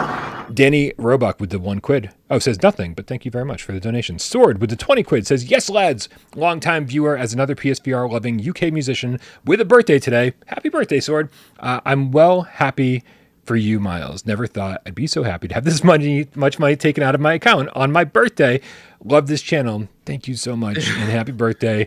We're all very happy to be spending money. This is crazy. Primal Sage with the 89 Donkey Kong Countries says, hot tip, if you have no charging cradle, connect the included USB cable and the one that came with the PlayStation 5 in the 2 USB ports in the back. Set PS5 to sleep and you get free simul-charge of the Sense controllers. Thank you, Primal Sage. Breaking out. Got it. It took me a second. With the 3 Australian dollars, says, please set a Guinness World Record for review length. Is this a review? Can we just keep the stream going until tomorrow? Is that I don't know how long the record is. It's crazy. Yeah, what is the record? I don't know. We're not going to set it tonight though, so let's not even worry about that. Sadistic Sea Beast with the 2 New Zealand dollars says, why no physical copy of Call of the Mountain? I think because they don't have to, and I think also half the PS5s out there don't even have a disk drive, right? So it's for something that could be bundled. It would get complicated, right? If you made a bundle with a disc in it, there would be people out there who couldn't buy the bundle with the disc. And so they were like, well, let's screw that. We'll put a digital code in the box so everyone who buys the bundle can download it. And then maybe, who knows, maybe later on they'll print a physical copy, but like just while they get the bundle stuff out of the way, while they get launch out of the way. But you know what, we might never get a physical copy. Physical copies are going the way of the dodo, and that makes me really, really sad.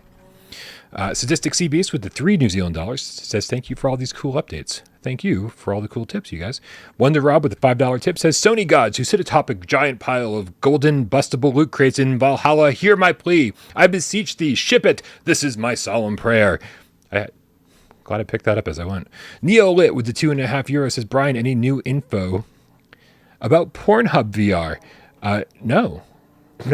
So I don't know about you, Miles, if there's something you even want to talk about. Is that a PlayStation exclusive, isn't it? No. But man, I don't know, man. Like it just seems like porn in VR seems like too much, right? Like I don't know. Don't knock it until you've tried it. I have tried it, and I'm knocking it. It's too much, man. It's too much. Like you're knocking it. I'm fine not being part of the scene. I'm more of a, I'm very voyeuristic. I don't need that. City Racing with the 2. Yeah. Okay. So you're always in the act. You can't like be someone in the wardrobe. Different, like looking. Yeah, different videos. I'm sure are different, but I've only experienced a couple, and I was not a fan of it. It was way too much. Did I ever tell you, Bryan, about my idea for a porn YouTube channel? You know what? I'm just gonna put you full screen and go get some wine myself. Okay, but everyone in the chat, like I think this is actually a really good idea, and I had this idea like 8-9 years ago, and I still don't think it's been done. But my idea is on YouTube is you do a channel, and what you do is you do porn movies, but you cut out all the porn. So like one video is a guy delivers a pizza and then he leaves. Like that's the video. And I think it'd be really good. So you just do all the porn movies, but you just show the storyline. And so yeah, guy delivers a pizza and then he leaves, and that's the end of the movie. I think that'd be a wicked YouTube channel. Should we start it, Bryan? City Racing with the €2 says, Sony should trade with Valve. Horizon for Alex. That seems like a fair trade. Looper, the Underground Game Cat with the €2 says, PS5 had all the PS4 games at launch. Dude, I don't know about you, Miles, but I am absolutely still convinced that Sony is going to do something with a Plus collection. That we're just gonna find out very soon that when you buy PSVR2, there's going to be some Plus games for free, some upgraded PSVR1 games. I think it's definitely time for them to get on the ball with that. Dude, it seemed really strange that Wanderer has been like. It seemed like they're just being shackled. They're like, why aren't they talking? And part of me thinks that Sony kind of paid for Wanderer. I feel as though Wanderer could be part of this collection. Maybe Resident Evil 7 is part of this collection. Who the fuck knows, man? Right. But we'll see. We'll see. The Room Bryan, with the pizza bet. Yeah. Will RE7 come to PSVR 2 this year? Oh, this year, dude. That is such a tough call. It is because here's the thing, man. It's like it should, right? And it would be amazing to play through that game again. But at the same time, like, what about Resident Evil 2 remake and 3 remake? Like, the PC mods have shown how great those can be in VR, right? And so at a certain point, it gets to be too much, and Capcom's cannibalizing their own sales. You can't just drop 5 Resident Evil VR games on the PlayStation Store at the same time.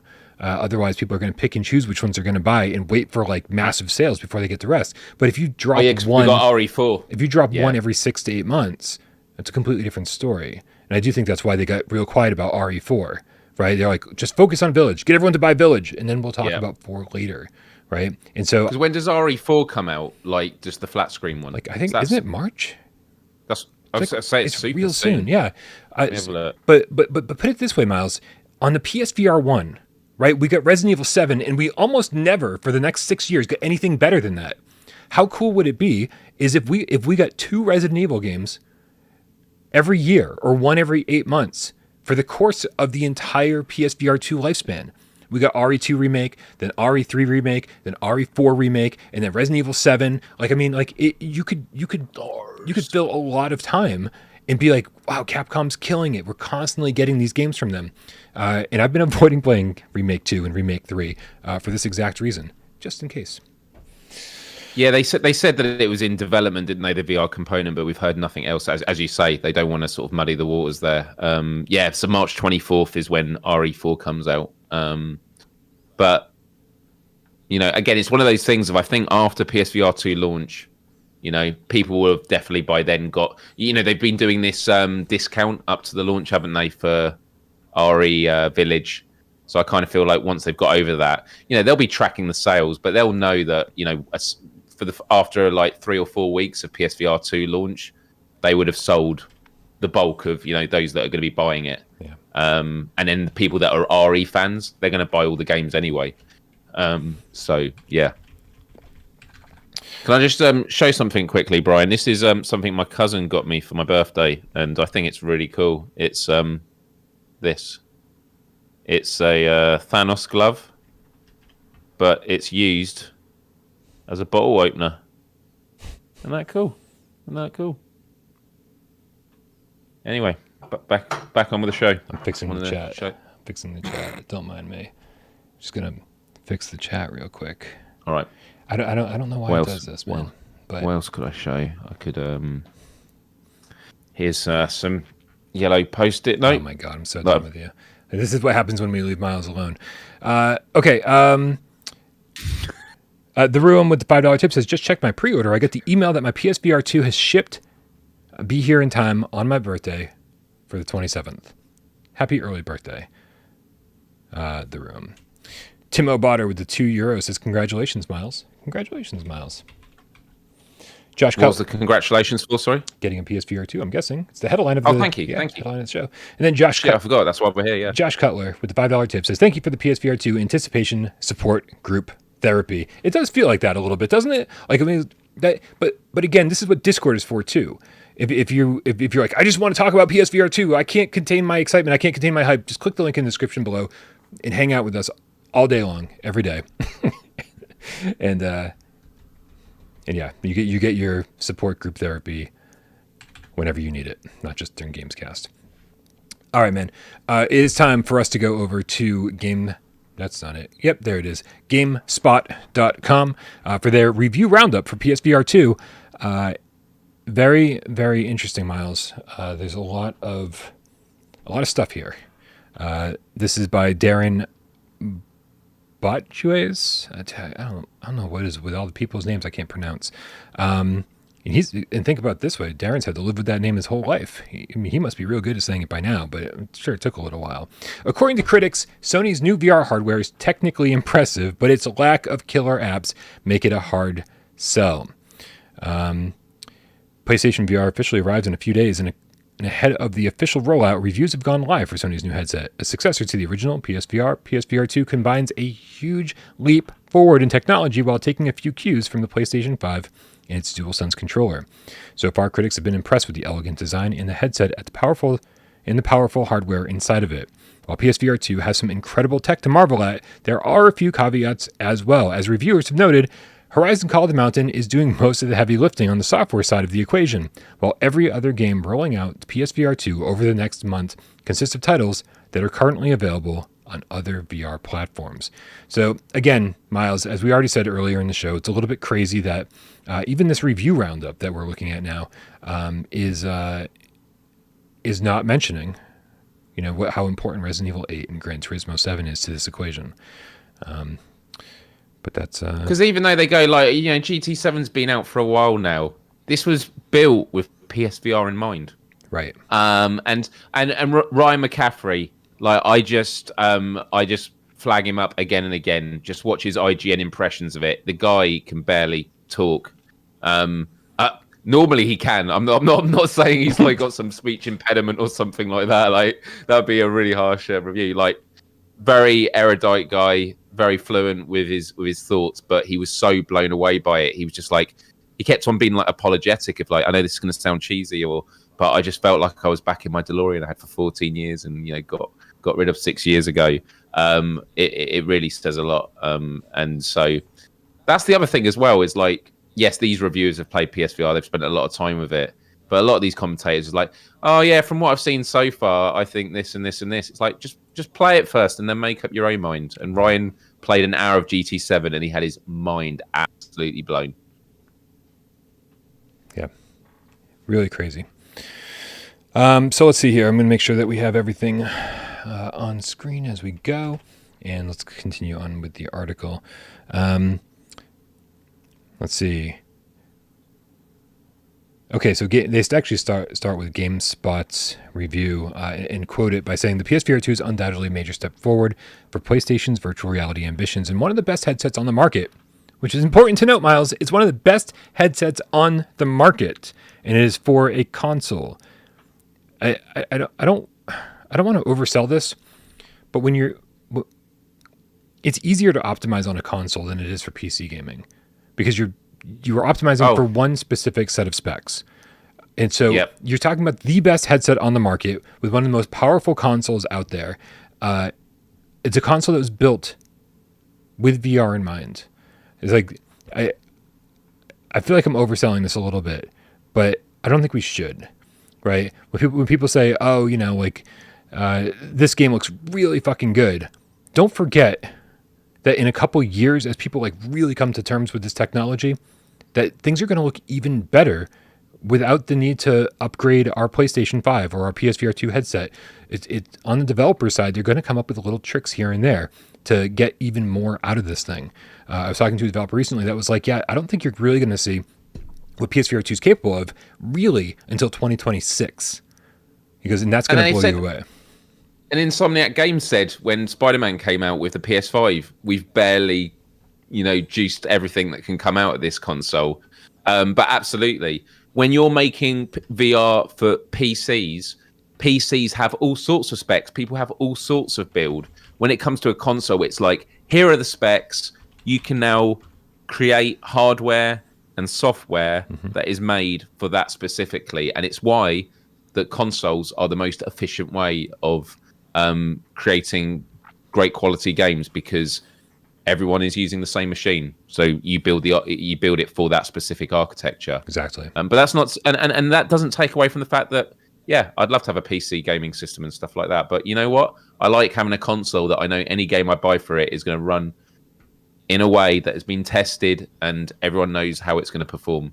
And, the PSVR 2 costs more than the console, but just look at that video that PlayStation released of the engineer pulling it apart. Like, absolutely mind-blowing, all the intricacies and all the pieces.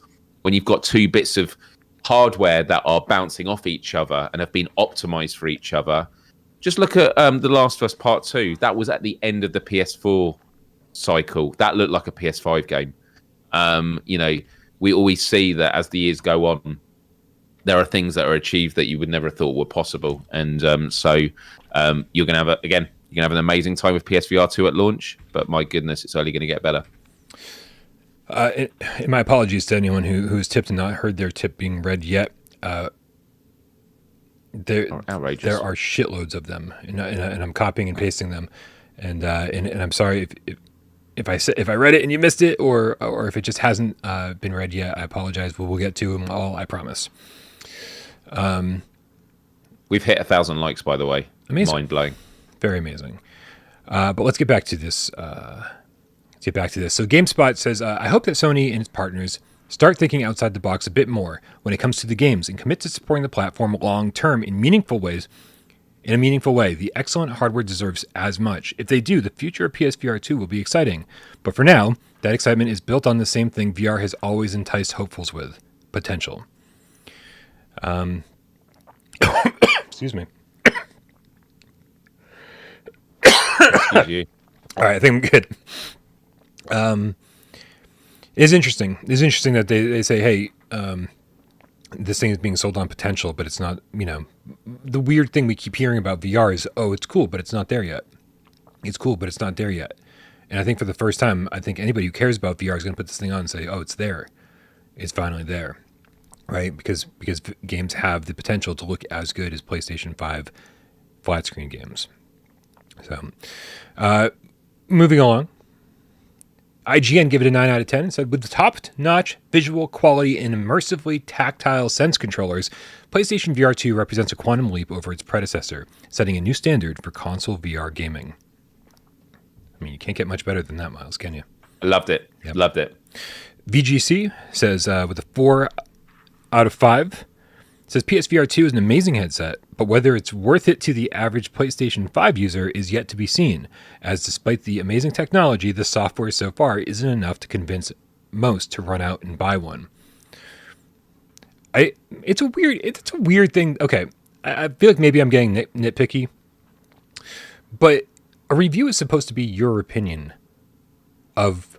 So my question would be, why are you putting the world's opinion in your review? Why are you saying, well, I'm not sure if it's enough for everybody to run out and grab one? Well, how about you say, do you think it's enough for everyone to go out and grab one? Right? Because that's how we give our opinions. Like every time I've given my opinion, I've said, this is what I think, and therefore this is a consideration everyone else should make. So it is actually catering for those. Here are my thoughts, and these are the thoughts that other people may have as a consequence. But this whole sense of, well, we don't know. I don't know everyone in the world who might be buying one. So I guess we'll just end the review with, well, I was going to give it a score, but I'm just one person. Yep. Millions of people in the world. I guess we'll never know. Yeah, it does seem really, really strange. I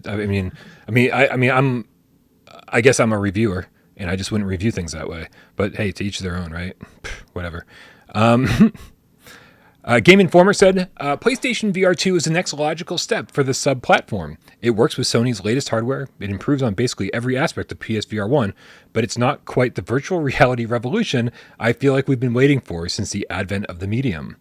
Interesting. Because what? Like, I want to know the because. You can't. I know that's just the top view. I'd like to know the reason for that. I mean, we can click. Why isn't it? Yeah.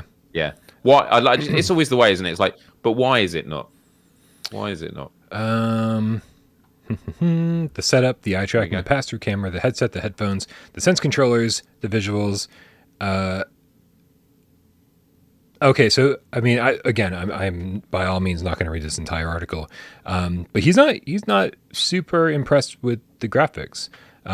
He goes, there's still a general blurriness, an issue that affects all VR headsets that I recognize is difficult to overcome considering how close your face is to the screen at all times, but it doesn't change the fact that playing VR for some time and switching to a standard PlayStation 5 game shows a large gap in visual fidelity. It looks better, especially when comparing the same game in PSVR 1 and PSVR 2, but it's not a visual revelation, just an improvement.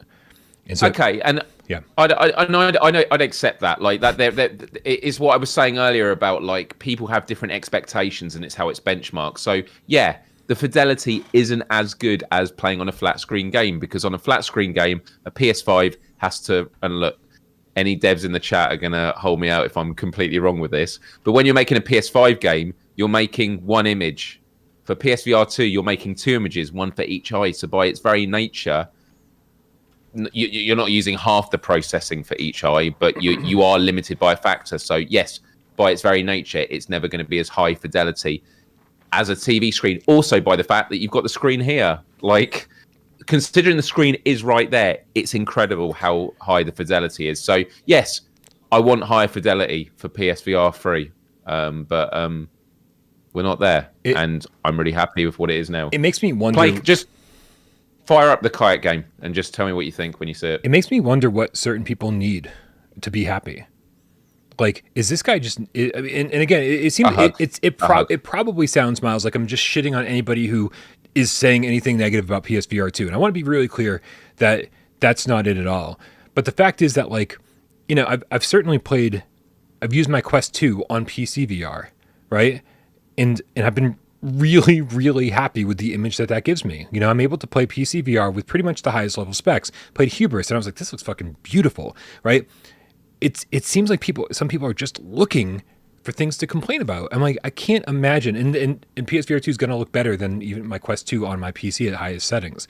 So I already know I'm going to be happy with it without even trying it. But who knows, man? Who knows? Maybe I'll put it on and go, you know what? I'm not as blown away as I thought I was going to be.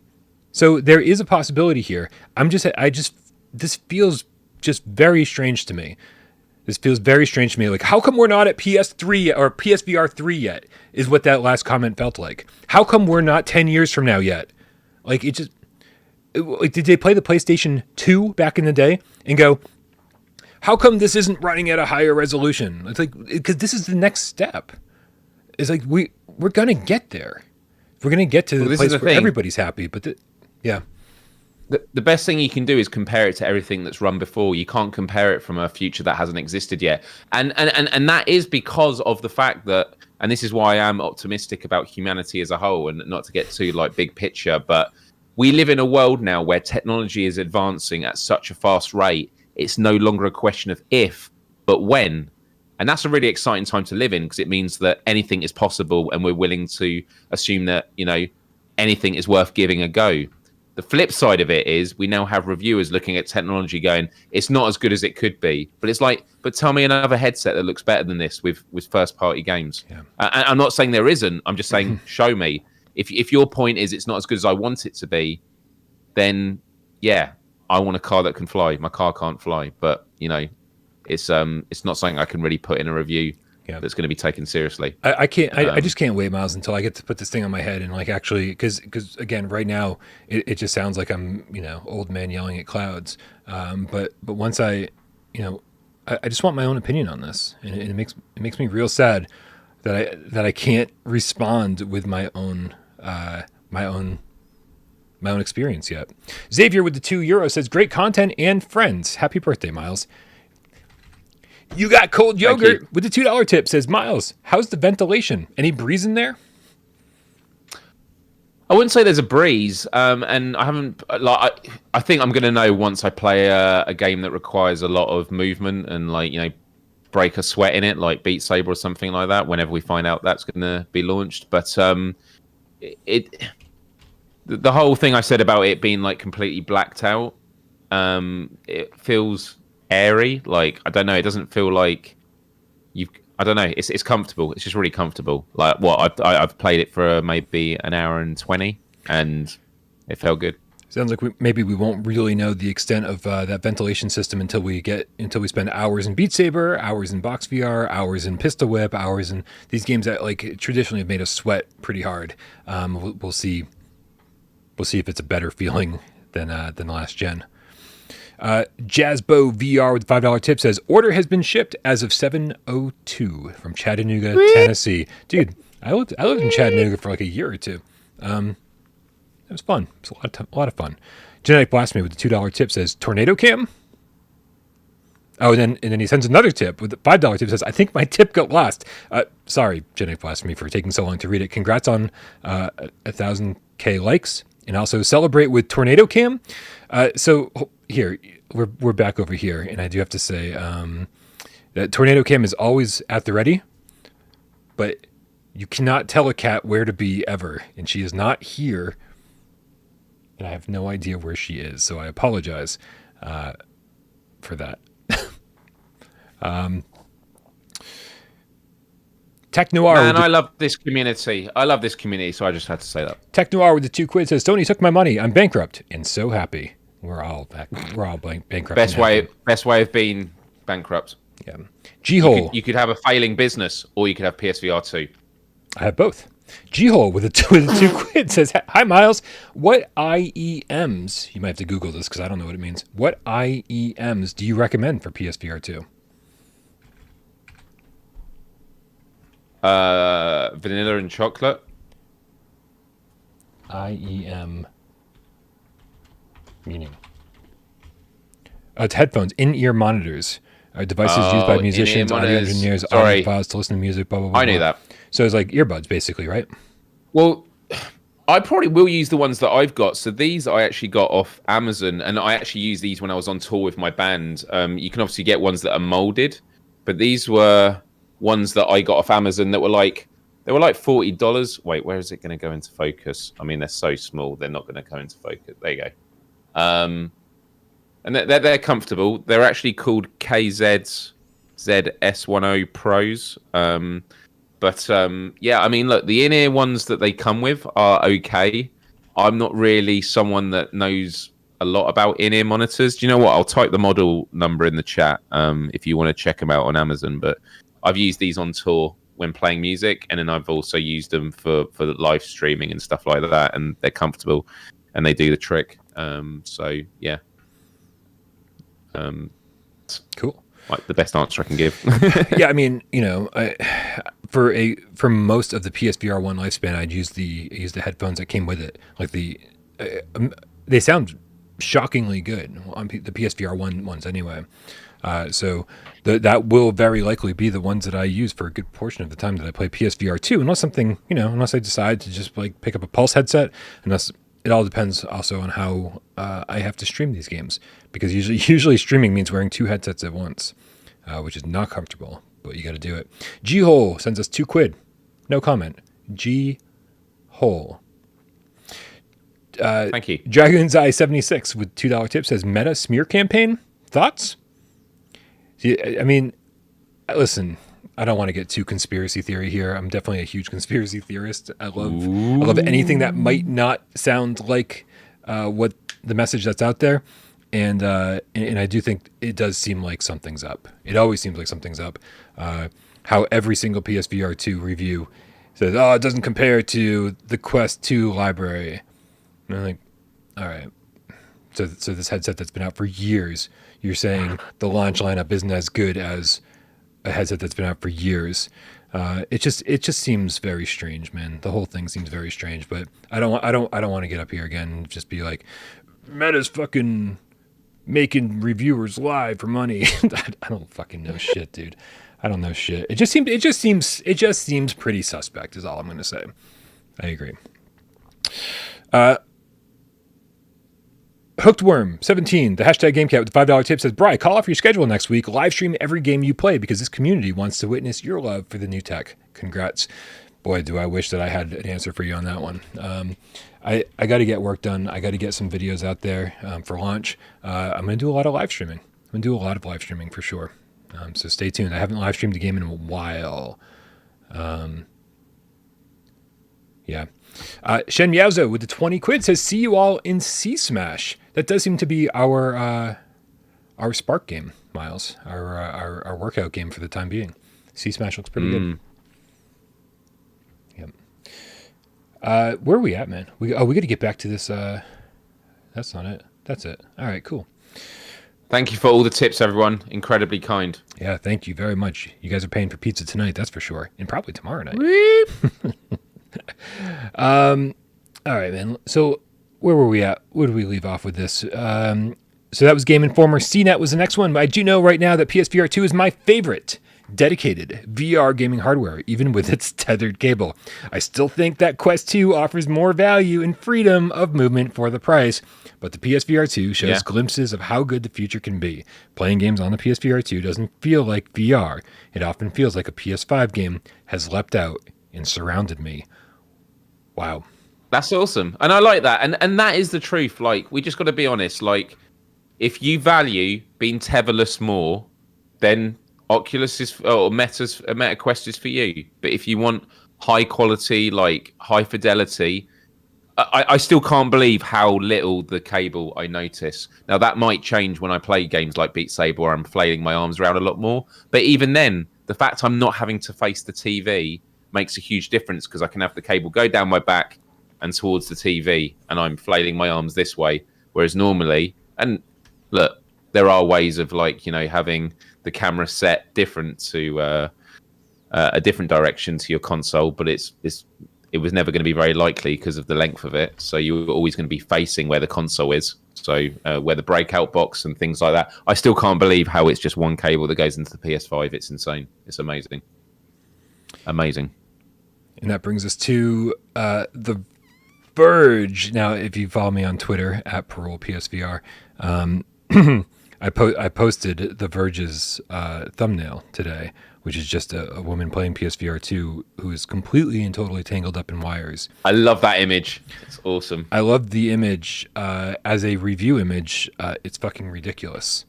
Like, as a joke, it's great, because it was really well done. But as anyone calling themselves a journalist and using that as an image in their review is a joke to me. The Verge says, what if the same but better? Sony has been successfully asking that question for over and over in recent years, with remake after remake, remaster after remaster of their most beloved games on PlayStation.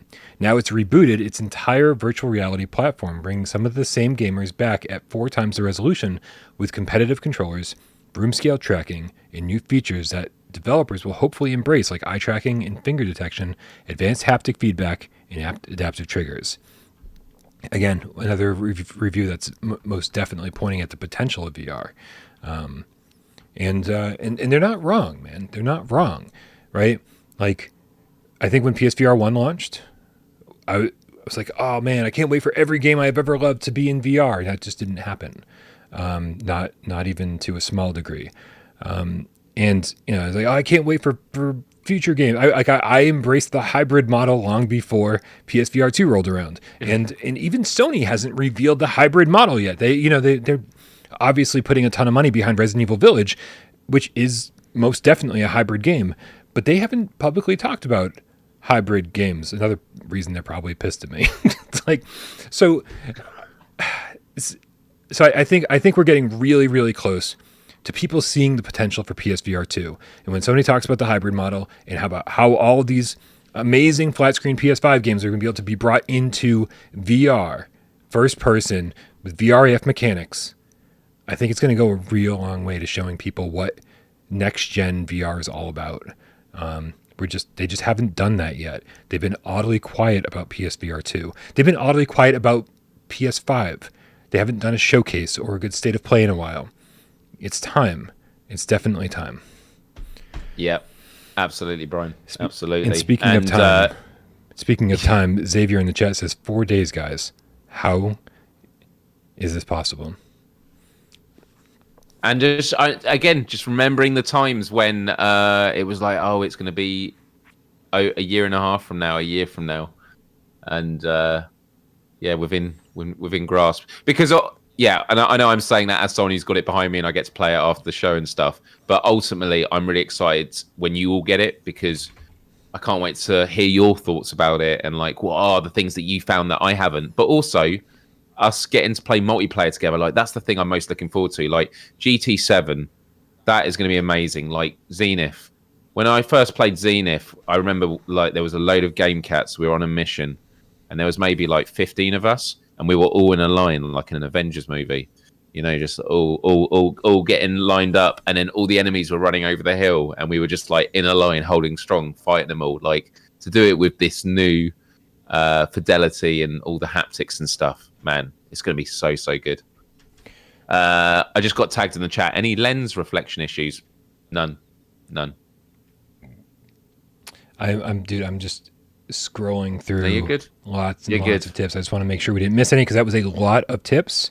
And guys, please know that if we somehow missed your tip, then We're very, very sorry. I don't have a good system for this yet. Yeah. Do follow up in the chat afterwards, and we'll respond in comments directly to you. And actually, anyone that wants to comment on the video afterwards, we'd love to hear your thoughts. Of course, and don't forget, there's going to be a pinned comment on the video after this for the giveaway.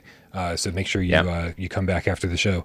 There's also one more tip. Well, actually, MRI sent us $2 with just eyes, because that was the first one we got after the super chat seemed to go down. And then Andrew with the $5 tip. Andrew says, my PSVR2 comes on Wednesday. Can't play it because a light switch exploded in my house, and it turns out my switch had mercury in it, and it has toxic odor. He says there's toxic odors. Your switch had mercury in it. That is insane. I guess not your Nintendo Switch, which was the first thing that came to mind, but your light switch. That's crazy. Andrew, who have you pissed off? It sounds like someone's trying to kill you. That's... scary. And then we got Bubby Ruski, Sirens on my end, with the $5 tip says, is there any indication that PSVR 2 will be available in U.S. retail stores after the 22nd? Why are they so quiet about this? Again, this is something we said at the beginning of the show. Why isn't there marketing in full force? It would be crazy if you were seeing PSVR 2 ads everywhere and you couldn't, and then you saw it and said, I really want this thing. And then you went on Amazon and you couldn't buy it. Or you went to Walmart and you couldn't buy it. Because right now you can't do those things. So are these things all connected? I think they are. I think they are.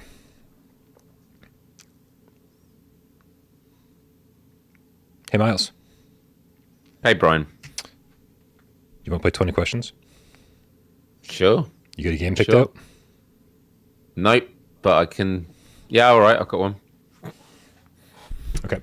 It has to be PSVR, though, yeah? Yeah, for sure. Yeah, dude, yeah. Dude, in just 4 more days, 5 more days, we'll have a whole PSVR 2 library to pick from. And that will be the only ones we do. So it's 20 questions, 30 games. Just right. Is it this one? How about this one? That one? That one? Yeah. No. Almost there. Okay. Yeah. It's crazy. All right, man. Let's. Dude, I just want to say, I'm so blown away by the chat today. Me too. I did feel I was being a bit of an optimist going into this, let's go for 1,000 live concurrent viewers, and the fact it's been between 1,000 and 1.5 is just unfucking believable. So thank you to everyone showing up, and anyone who's watching on replay. We see you, we appreciate you, and this is the start of an amazing launch year for PSVR 2, but also PSVR without parole. So we just love your continued support. Dan Kiefer because Dan Kiefer's in the chat, and we're this trailer of Call of the Mountain is playing, and he said, "Look at all that climbing." I don't know why, it just made me laugh. It's good stuff. Well, funnily enough, they actually did post earlier Fire Sprite saying "climb to something," and I was like, "Yeah, a lot of climbing." They should have called it. They should have called it Horizon Climb Up the Mountain. Climb up the mountain. That way, no reviewer would have been surprised. Oh my God, there's so much climbing in this game. It's fucking called Climb Up the Mountain. Yep, and then there's some side quests as well where you fight stuff. Yeah. Fall off the mountain. Fall off the mountain. That's the sequel. Yeah. You glide off the mountain. Yeah. Mac Royale with the $2 tip says your channel is the best. He's talking to you. Genetic Blasphemy with the $2 tip says Miles' birthday wish came true. Oh, dude. It is true. That's the thing. And they do say when you say your birthday wish out loud, it's bad luck, which means something horrible could happen to me later. But yeah. It's just sad that you didn't wish for world peace. You could have had so much more, Miles. Nah, I'd rather get 1,000 likes. Wow. On this live stream. You heard it here. All right, man. I'm going to put 60 seconds up on the clock up on the counter. Guys, I'm going to need all the help I can get out there because 20 questions is hard. Oh, shit. You're asking the questions. Yeah, I was getting ready to ask a question, but I've got the game. Yeah. You've got the game. I'm asking the questions.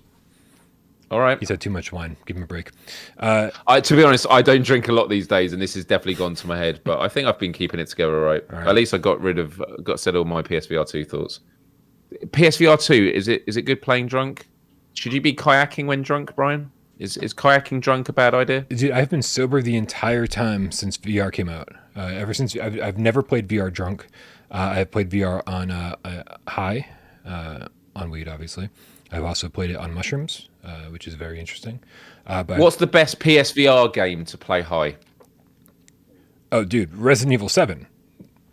Really? Oh yeah, I bet it'd be like you forget they'd be coming at you, and you're like, I like swear, the stoner sometimes in the horror movies. Yep. Yeah. Sometimes you're just like, I forgot this wasn't real, and then you're like, shit, this is really fucking scary. You just kind of like monsters coming at you, and you're like, dude, turn come here, I've got some to give you. Turn your brain off a little bit, right, and just kind of like wander around the Baker estate, and then when Jack crashes through a door, you're like, shit, like it's like, you know, this like really surreal like experience just got real fucking real fast, and I'm like you.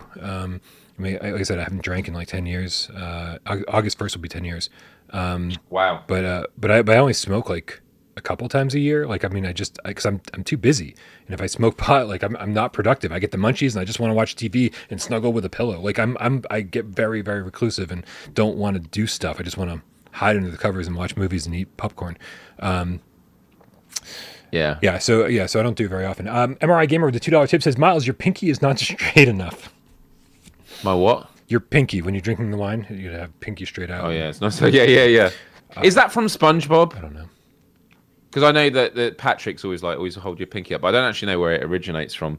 But no, just on that, like in my cupboard downstairs in my kitchen, I've got 7 bottles of gin, which most people would go, "Wow, you're a real drinker." No, it's because I got like 4 bottles for Christmas 2 Christmases ago, and then I got another 3 this Christmas. Like, I don't know, like pandemic and post-pandemic.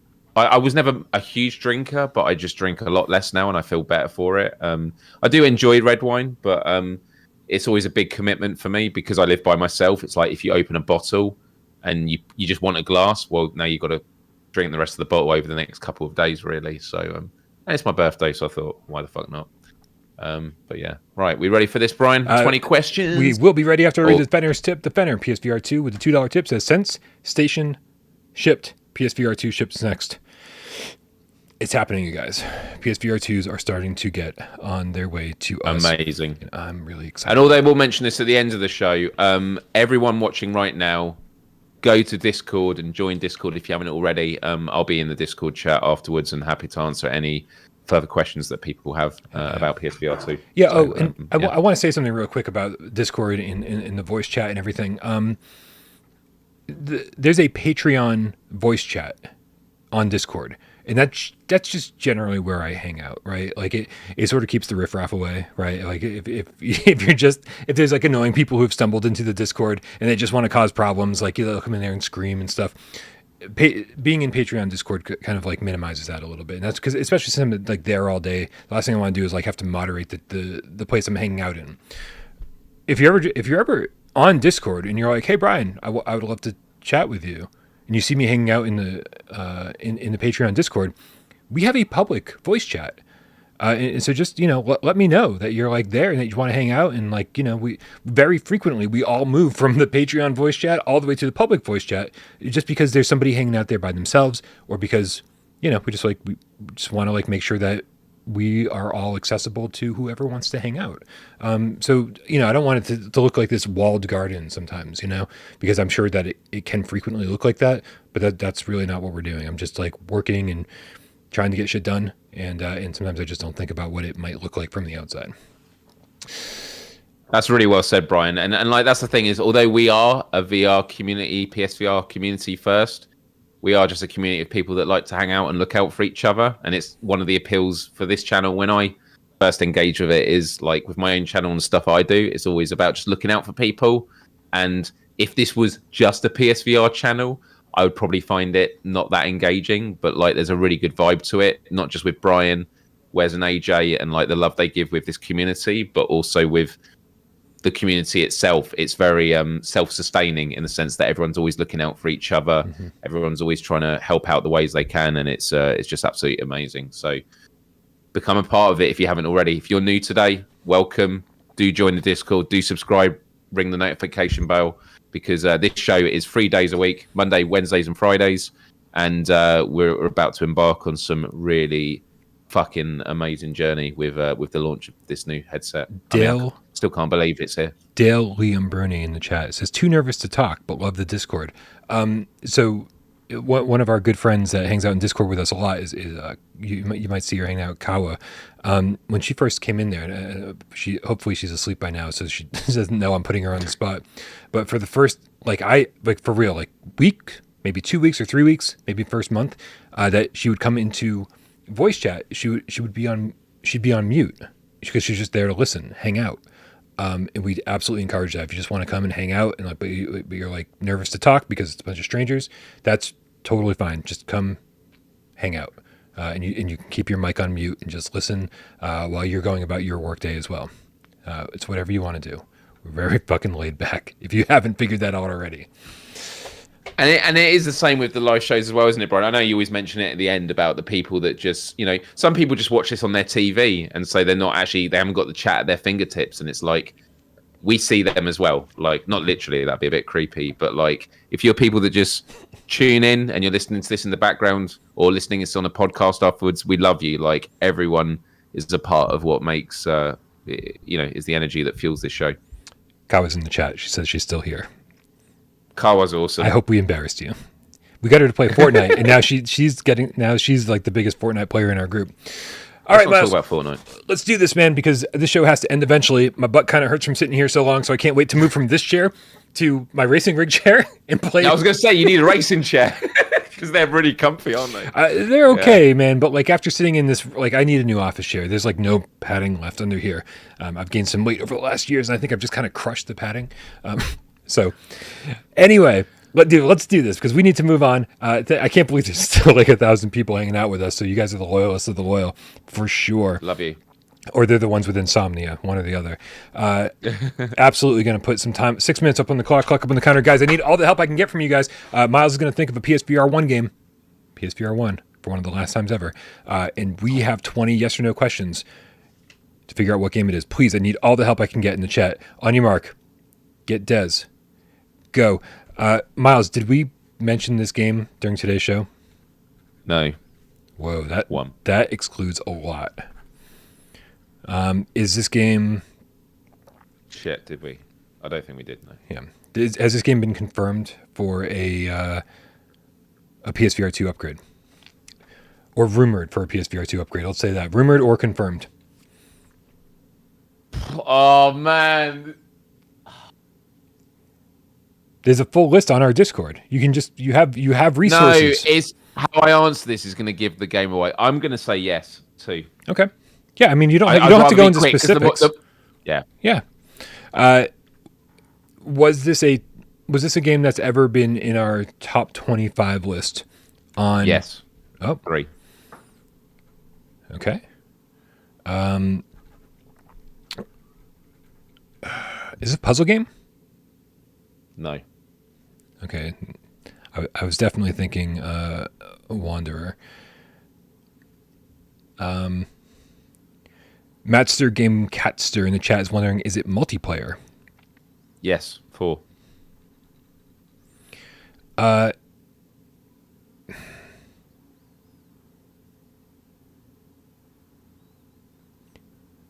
Is multiplayer a big component of this game? Like, is that the way you're going to be playing this if you play it? Yep, 5.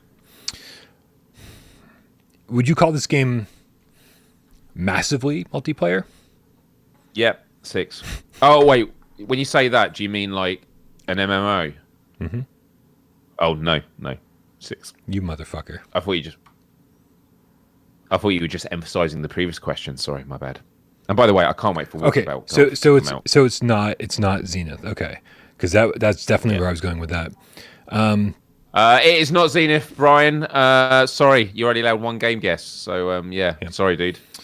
Well, cheers everyone. Thanks for tuning in. We will see you.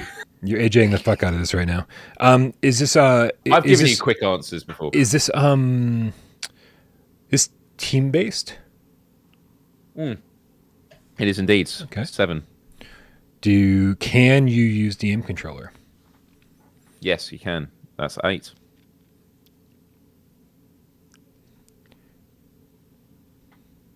I'm obviously thinking firewall, you guys.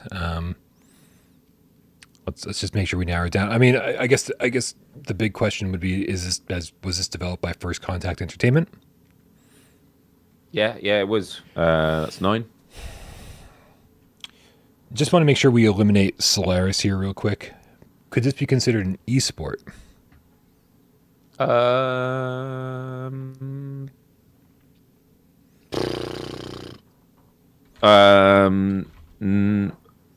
don't know. No, I don't know.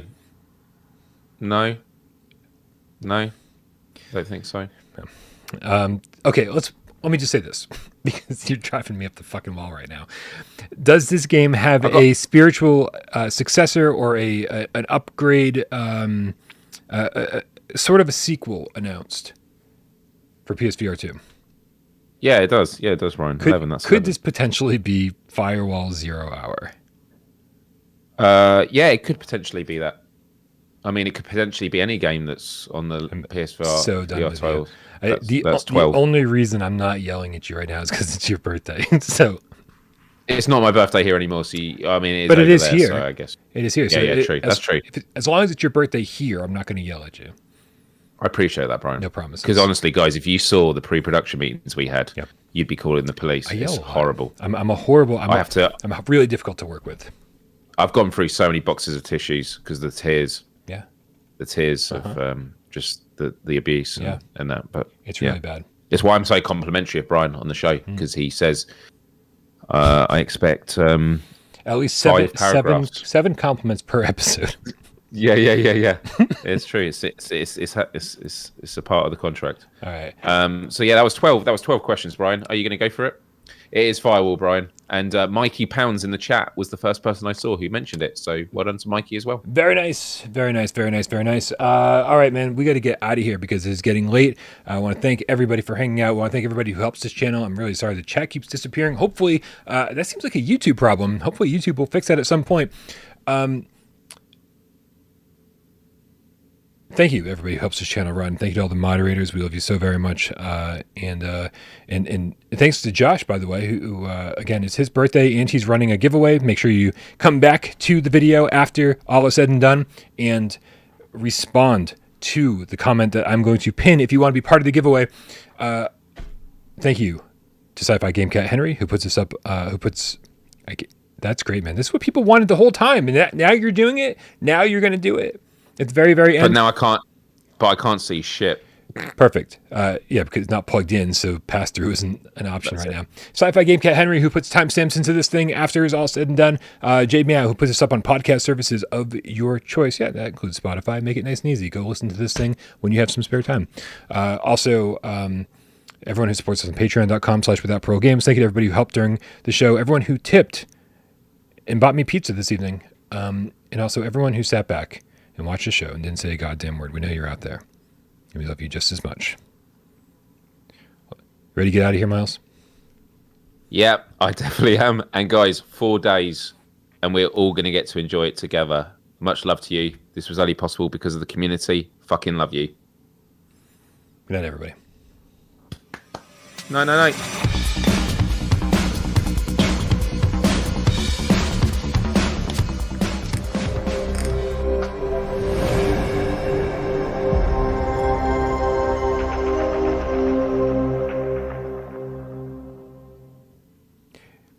Delgato in the chat says, no, I just got here. Oh, man, we went for 2.5 hours, and it wasn't long enough for some people. Awesome Tatum in the chat. It says he's setting up his racing rig right now. That's awesome. I can't wait to race against you. Or race. I was going to say race with you. There's no team racing. That's not a thing, right? I don't know, actually. Does Gran Turismo not do team races? That'd be a cool mode. This is why we need Crash Team Racing. That's true. Right. Bobby Bananas in the chat says Miles got a naughty mouth when he is drinking. It's true. When I'm drinking or I'm scared or make a mistake in gaming, like people are always surprised when they hear me swear because I'm very good at not swearing in other contexts. But yeah, I'm not gonna lie. I'm drunk. We better get this show ended as soon as possible. People are asking if we're going to play Gran Turismo 7 after the show. The answer is yes. I need to go stretch my legs and walk around for a little bit and kind of, clear my head a little. But I mean, I'm down to play some multiplayer. Let's meet up on Discord. Let's do this thing. Just give me a few minutes. Let's go do it. And please do hit the like button on the way out if you haven't already. Please hit the like button. And subscribe to Myles at Myles Dyer, which is youtube.com/Myles. Because before Wednesday's show on here that I look forward to being a part of, I will be doing a PSVR2 special show on my channel as well. So subscribe so you get to be a part of that as well. Lots of PSVR2 on Wednesday. It's going to be a big PSVR2 day on Wednesday, isn't it, Brian? It is indeed. Myles, thank you so much for hanging out with me tonight. Really, really appreciate you taking the time, playing some games, giving your impressions. It really means a lot. Obviously, we couldn't have done this otherwise without you. It's great that we were able to get in here and supply a little bit of hype for the cats. And I echo that towards you, Brian. This is a community that you have started, and it's just incredible to see how much it's grown, like over the years, but especially these last few months. We're entering very, very exciting times for the channel. And that's 7 compliments. We can end the show now. All right, guys. Thank you so much. We love you all. See you on Discord. Meow.